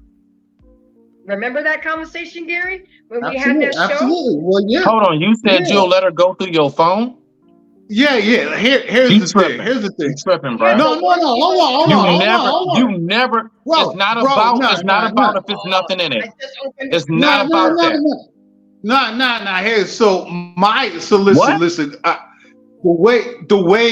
Hold The on, Smitty, way, this is good. look, the way I work is, if I'm, well, first of all, for the woman that I'm dealing with, more times than not, she's gonna know my phone is off limits. That's just what it is. But if it ever came to a situation where she wanted to raise a big stink about it, I would say to her, like, look, if I let you go in my phone and you don't find what you think is there, get out of my house. I'm done with you. Right? So that's the context in that was done. Or that's the context in which that was said in. But initially, having a woman go through my phone, the women that I've dated, they know that's completely off limits. But like, as I said, if it ever came to a situation where if she was making a really big stink about it, about trying to find something that I know ain't there, and I would say to her, "Okay, I'll let you go in." But when you see, but if you see something that's, if you don't find what's there, then we done. All right, hold on. Right? Let We me just done. help you out. Gary, real quick. Hold on a second. Let me Hold help on. you out. No, When it comes go to ahead. My bad, my trust, bad. so when we talk about trust, right? When we talk Mm-hmm. about trust, right? We supposed to Mm-hmm. have that trust. So if she feeling some kind of way and want to make a big stink, feeling that she can't trust me or whatever, and she want to see in my phone, and if I give her that opportunity to see what's there, and it shows that whatever she was feeling, she there's nothing there, then I'm done, because you not take. So clearly you didn't want to take my word. So now I show you, and there's nothing there. So now we're over. Because to me, there's, like, when you're in a relationship, there shouldn't be nothing to hide. You're supposed to have trust. Okay, I'm done. Gary. Yeah, I'm done. That was beautiful, bro. This is good tonight. Listen, that is very dangerous. And the reason why that's dangerous, because you got to get something, right? We've already recognized that women are never satisfied. Ever. Not true. Oh, and I listen, I totally understand that. Hold on. I gave it to you, Gary. I gave it to you, Gary. All right, well, I go ahead, speak your piece. My man. Leanne, hold tight, baby. I got you. You gonna get it in. Hold on, baby. Hold on now. We already know women are never satisfied, bro. Just from right there, one, first and foremost, you have to recognize something. When she try to hit you with that, oh, well, let me see in your phone. Little do you know, you think subconsciously, I'm going to go ahead and open the door of trust. No, what you did was you laid out the carpet of submission to her. You have no idea what you just did. When you give them that type of power to go ahead and say, all right, I want to look through your phone. And you're like, all right, fine. Here you go, babe. Ain't nothing going on. But what he's saying is the Minute. relationship is over at that point. I think you're misunderstanding me. I think you're misunderstanding me, but I get what you're saying. Watch this. The relationship is over if you just any other dude. I'm telling you this from personal experience. When you really are somebody that they are genuinely intrigued about, bruh, it takes a whole lot to run them off. And I promise you, When you do the whole, nah, you can't see in my phone, what you're missing through that whole temper tantrum that they throw out, bruh, little do you know, that's getting them wet because you add more to the mystique of yourself. Women are all about the mystery of men. Oh, I get it. I get it. So, I get it. So I'm gonna tell you right now, one thing that I've damn sure learned in my 40 years to land it. Y'all go ahead and take it away. The more mystery that you have, the longer she stays around, because she always feels like it's something else I gotta know about you. When you hand her that phone, you give her everything. And at that point, you're an open book. At that point, you're them shoes that she done already worn to the party and spun it out in. Now you're gonna get set back in the closet. I promise you. But I listen. It's dangerous. I hear what you're saying, but I think you misunderstood. But I got it.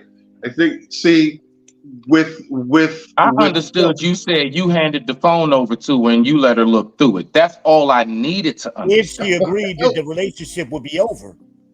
See, again, you missed my point. And you need to never be scared. You need to stand there at that moment. No, bump that. You need to stand there at that moment and let them know, I don't care if you walk away. Bro, you'd be surprised what the response would be sometimes.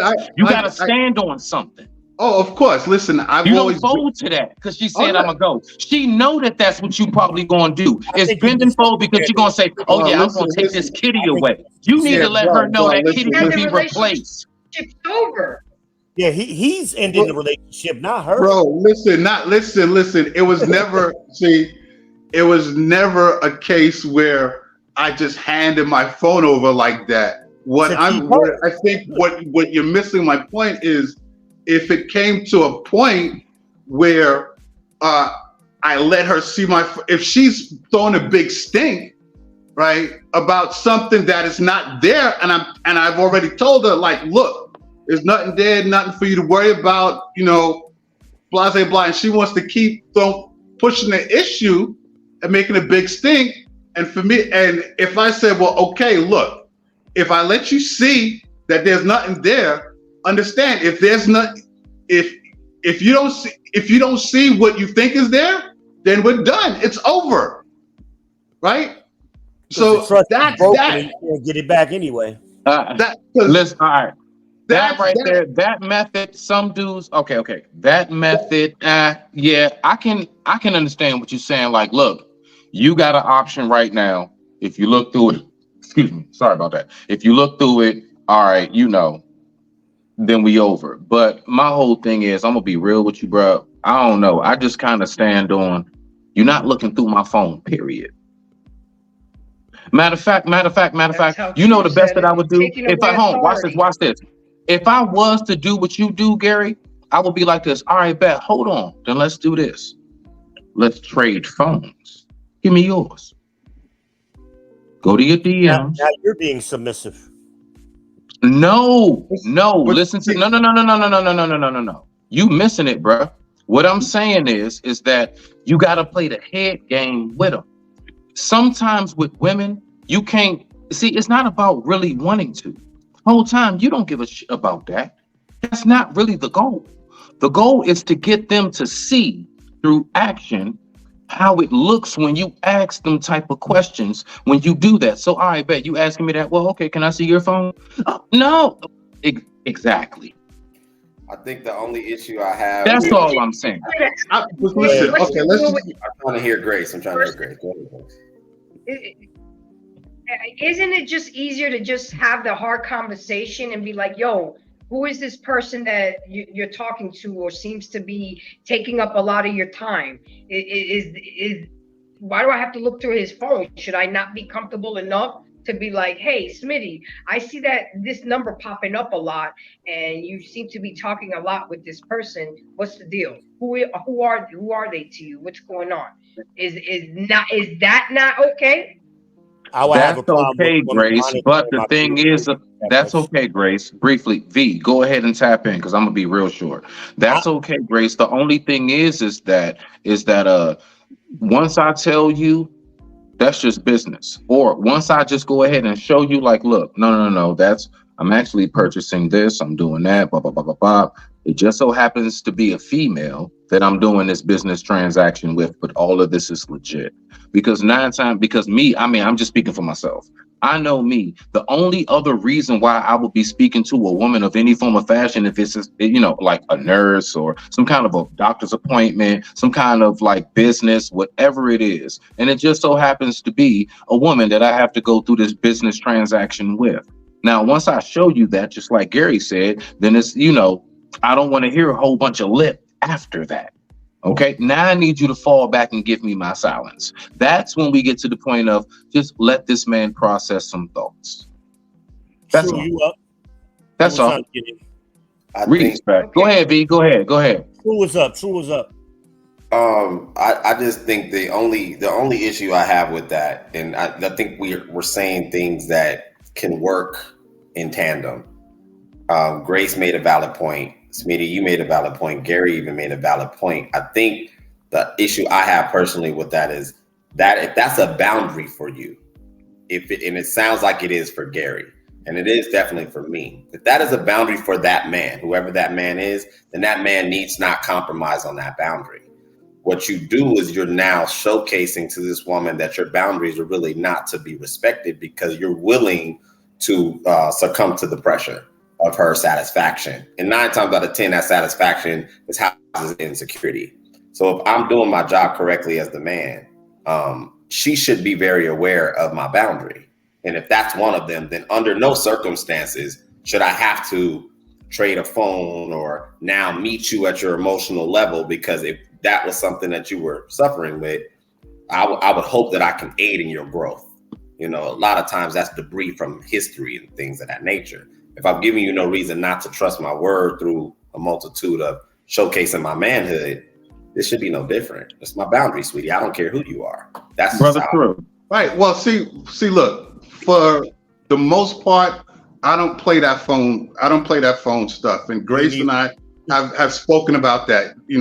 I don't play that phone stuff. I'm just saying, if it ever came to that point where if I don't already laid everything, you know what I'm doing, what I'm about and all that stuff. So there's no reason for, this crazy shit. But if it ever came to that point, right? If it ever came to that point and I give you this opportunity, but hey, look, you look in there and you don't see what you think is in there, then that's it. It's a wrap. We're done. There's nothing to talk about. So Grace. All right, guys, I'm down to one. Go ahead, V. Finish off. What you asked. Let's say me and you together, right? And your phone rings. Okay. I ain't asking you shit. I don't care who you on the phone with, because I'm not worried about stuff like that. Yeah, I don't see. You got the whole conversation with a dude in front of me. You got a reason to be talking to him for whatever reason. We got bigger fish to fry. I ain't worried about them phone games. And I agree. I totally agree with you about. Totally agree. I'm gonna treat you the same way I want you to treat me. Don't ask me about my phone. Don't go through my pockets. Don't be going through my glove box in the car. None of that insecurity that Truth pointed out. None of it. Let me say this very last thing, Grace, before we go. I think most men would agree. The number one thing that we get on about that whole phone thing is, I don't care about that phone stuff. When you chilling with me, when we're having like our movie month, whatever it is, our date, stay off of it. I don't care if it's your girlfriend. While we're watching the movie, I agree with you. Yeah, right. Like when we're having our time, we ever like out on a camping trip, whatever. All of that, you need to like, oh yeah, girl, because no, hold on, I'm just texting my mother and look, I don't care if it's your mother. I don't care. Look, you need to tell them, leave me alone right now. This is our moment. You need to go incognito, put it on airplane, something. That's the only thing that I would say, that I would know most men would say, yes, just stay off your phone while we're engaging. Other than that, when we done, man, I don't care. Get on three-way, do what you do, FaceTime. I don't give a shit. Okay, I have a scenario for you guys. Okay, with that being said, one last golden rule is support him. If he wants to start something new, support him. If he's going through a difficult time in his life, be his peace by being helpful, by being a friend, not being a critic, and help him as much as you can by taking care of even some of the small bills, doing shit that's out of character. Because we have to be there for our men, ladies, just like we expect them to be there for us. And that's where this bullshit ass self entitlement, selfishness, and self absorbent attitude is totally killing the game. And especially for the sisters. And then y'all want to call us weak or pick-me's or ninja lovers because we allow the man to have his peace. We allow him to go to his man cave. Well, I don't want to use the word allow. That sounds, we're okay with that. You know, I understand the importance of somebody coming home and decompressing, especially if you've had a tough day. So as women, we need to do better. The golden rules of peace is universal. Treat others the way you would want to be treated. The value of peace in for caring, respecting others, and tolerating. Denzel Washington says something that was really good. He says, a man settles where he finds his peace. Not beauty, not money, not status, not anything but his peace. That's how important peace is for a man. All right, so I'm just curious. I've got a friend who just legit went through this scenario. So if us women start to learn that more, if us women start to learn that more and respect that more and appreciate that more, then said, guys, I'm going to go around the room. We are going to go ahead and do our final thoughts. Hey, Grace, I think you're lagging a little bit. You didn't hear Leanne trying to cut in. Leanne has something that she wants to say. I just had a quick question, but if you want to wrap it, it's totally fine. It's just an interesting. No, go ahead. Ask interesting scenario that just came up in real life, and I want to get your guys' feedback. So I got a friend. She's known this man for 20 plus years, been married to him for 12. Okay. He provides, she does a little bit of work on the side. For all accounts, they have a great, happy home life. Everything works well together. He left and went to Bike Week, and she's home. No problem. Goes out with his guy friends, does this every year. She's at home, grabbed the iPad to do something. All of a sudden, his text messages come up on the iPad. And he's meeting a woman who is clearly an exotic dancer that he's had some kind of ongoing connection with for the last 6 years. Wow. Hadn't talked to her in like 4 or 5 years. And he proceeds through these text messages that are inadvertently coming through the iPad. She didn't look for it. She didn't dig for it. She literally was getting ready to use it and they popped up in her face. Yeah. She printed out all the text messages, didn't say a word to him while he was gone. When he came back, she put it in a file. She said, hey, I got something I wanted you to look at. Handed it to him. He opened it up. His mouth fell open and he's like, She packed up her shit and she moved out. So by all accounts, he was the kind of man that you guys have been talking about. And she was behaving as the kind of woman that you guys are talking about. And it still goes this way because I hear a lot about the man's peace and, you know, what the man needs to do when there's a confrontation. But you are supposed to be accountable to each other. And so how does this needs get met on the male side, but reciprocated for the woman as well? I got an answer like I don't know what, but that's on the back chat. If you come to the back chat, I got a vicious answer for you. I'll try to I can't say that right now. But I got a vicious answer for you in a couple moments. Let Grace sign out. We can rock out. Okay. Okay, so I'm gonna go around the room. Gary will be second to last to me. Final thoughts on don't be too long-winded, but just final thoughts on what we spoke about, the importance of peace And V, I really do get what you're saying. If a man already has inner peace, there's nothing a woman can do. But I was really trying to grasp maintaining peace in a relationship, not somebody's inner peace. But go ahead, you're up first. Final thoughts and anything you want to add on to. Well, great show. Just to respond to what you just said, if it ain't broke, don't fix it.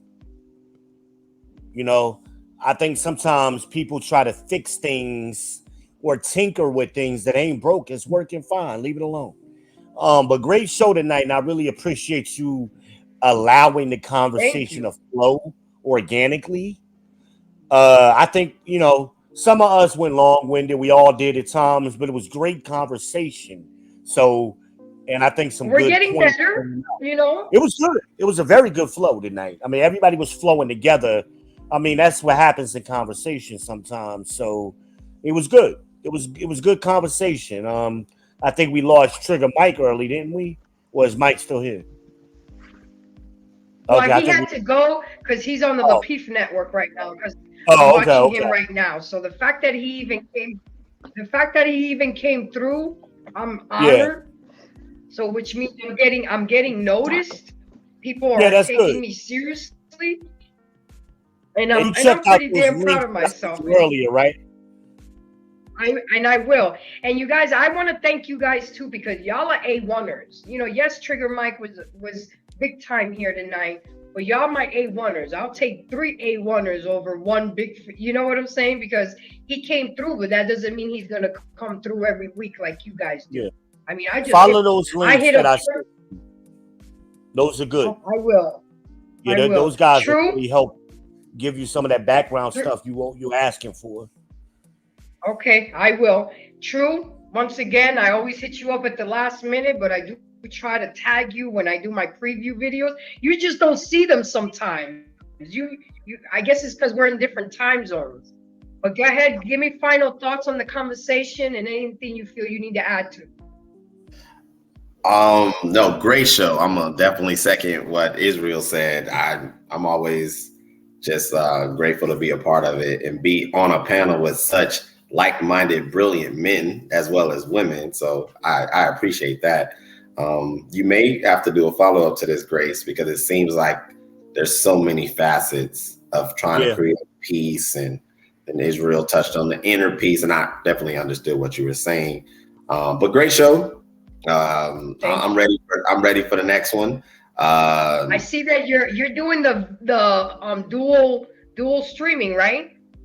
Yes. Yeah, I went ahead and tried that out, and so that's awesome. I need you to show me that, because I did click on the little box, but I've never done it with anybody yet. So I need you to go over that with me. But that's awesome. Me too, man, because I ain't even get that option.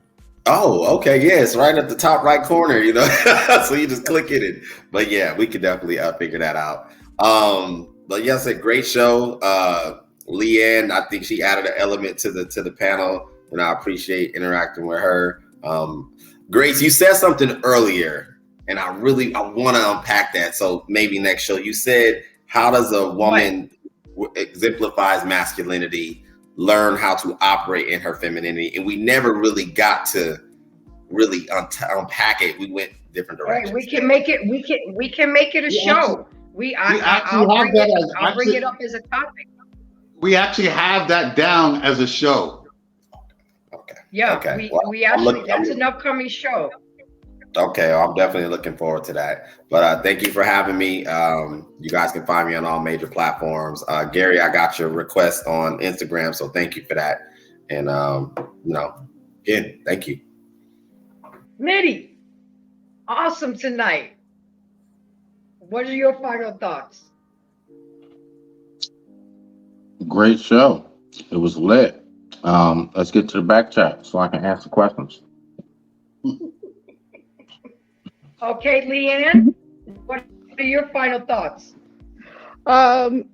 Just great. I enjoyed the conversation. That's really what I'm here for. I don't have any agenda. I want to, hear what somebody has to say, but I want to be able to question it. I want to be able to clarify it. I want to be able to build on it. And I want to be able to bring all perspectives to the table, because I don't think any of these conversations are anywhere nearly as effective as they could be if we're not talking about how it feels on the other side of it. You know? Absolutely. Absolutely. In the end, thank you for coming, because you do bring smoke, and you provoke the conversations that me and Gary preach about. So, keep coming. I appreciate your support. Thank you very I much. wanted to be here And with last that week, being but I was said, stuck on a plane for 9 hours. oh, I hear It you. wasn't fun. Gary, thank you. Uh, Once again, thank you for always showing up. You've really been there with me. Go ahead, your final thoughts, and where can we find you? my final thoughts. I mean, obviously, this was a great show. I think that this is definitely needs a part two. I think that also too. One of the things that were being talked about, I guess, was the alpha males and stuff like that. We actually did a show a couple of weeks ago on the Mhm. seven different personality types. Alpha, Sigma, Gamma, Zeta, all that. And I think that's a show that people need to go back and watch, because it plays into a lot of what we're doing. Because this is everything that we're talking about is personalities, right? And we got to understand the personality types. But I think for this show here, it's important that we understand what peace is and how important peace is to a man. And it could work. Different things can work for different men, but at least have the understanding on how valuable and important peace is for a man. So you can catch me on Boardwalk Global Media, which I'm the CEO of. We're on. You can find us on YouTube, on Facebook, on Instagram. The main show that we do is called The Real Discussion, with Rock Logic. We come on Fridays from 8 p.m. to 10 p.m. A big shout out to Leanne. Leanne has always been a great follower of our show and always been very vocal. So I had to bring her over here. So she's always wonderful. And I think that's about it. So Grace, turn it back over to you. Okay. Well, guys, Hey, I figured it out, y'all. How to I share saw it. it. I see it. I see you Yeah. streaming. So when you on your phone, you go Um, to more, and you'll see it where it says share, and it's real easy to do. Just so everybody Okay. can start sharing like that, man. That's I'm glad Gary, y'all, Truth reminded me to do that. All right. We'll do it Okay. next Real time, easy. definitely. Yeah. So with that being Help said, I spread just her want channel. thank you. I want to thank every one of you guys. Yes, it was a very good conversation. I'm gonna have to learn that sometimes it is gonna go over, because I'm not gonna shut something down just because I'm tight on time. It is what it is. But at the end of the day, ladies, look, we are all dealing with stress, inflation, jobs, kids, family, etc., etc. But you have to take into consideration and take note that if your man is an asshole by nature, then any of the suggestions that I put out there is not going to help. You have to find a man who is deserving of your love before you do the things we discussed.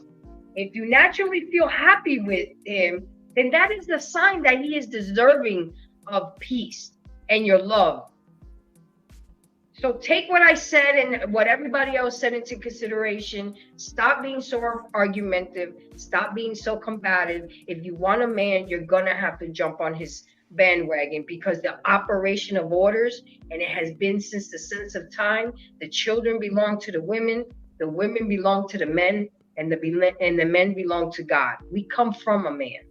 We're not equal to a man, and we will never be equal to a man. Feminism tricked us. We were lied to. And a lot of us are going to get left behind because we have this notion, I don't need a man. Okay, you don't need a man, then that's why you're not going to have a man. You're going to buy a dog and die alone. So with that being said, guys, thank you for coming.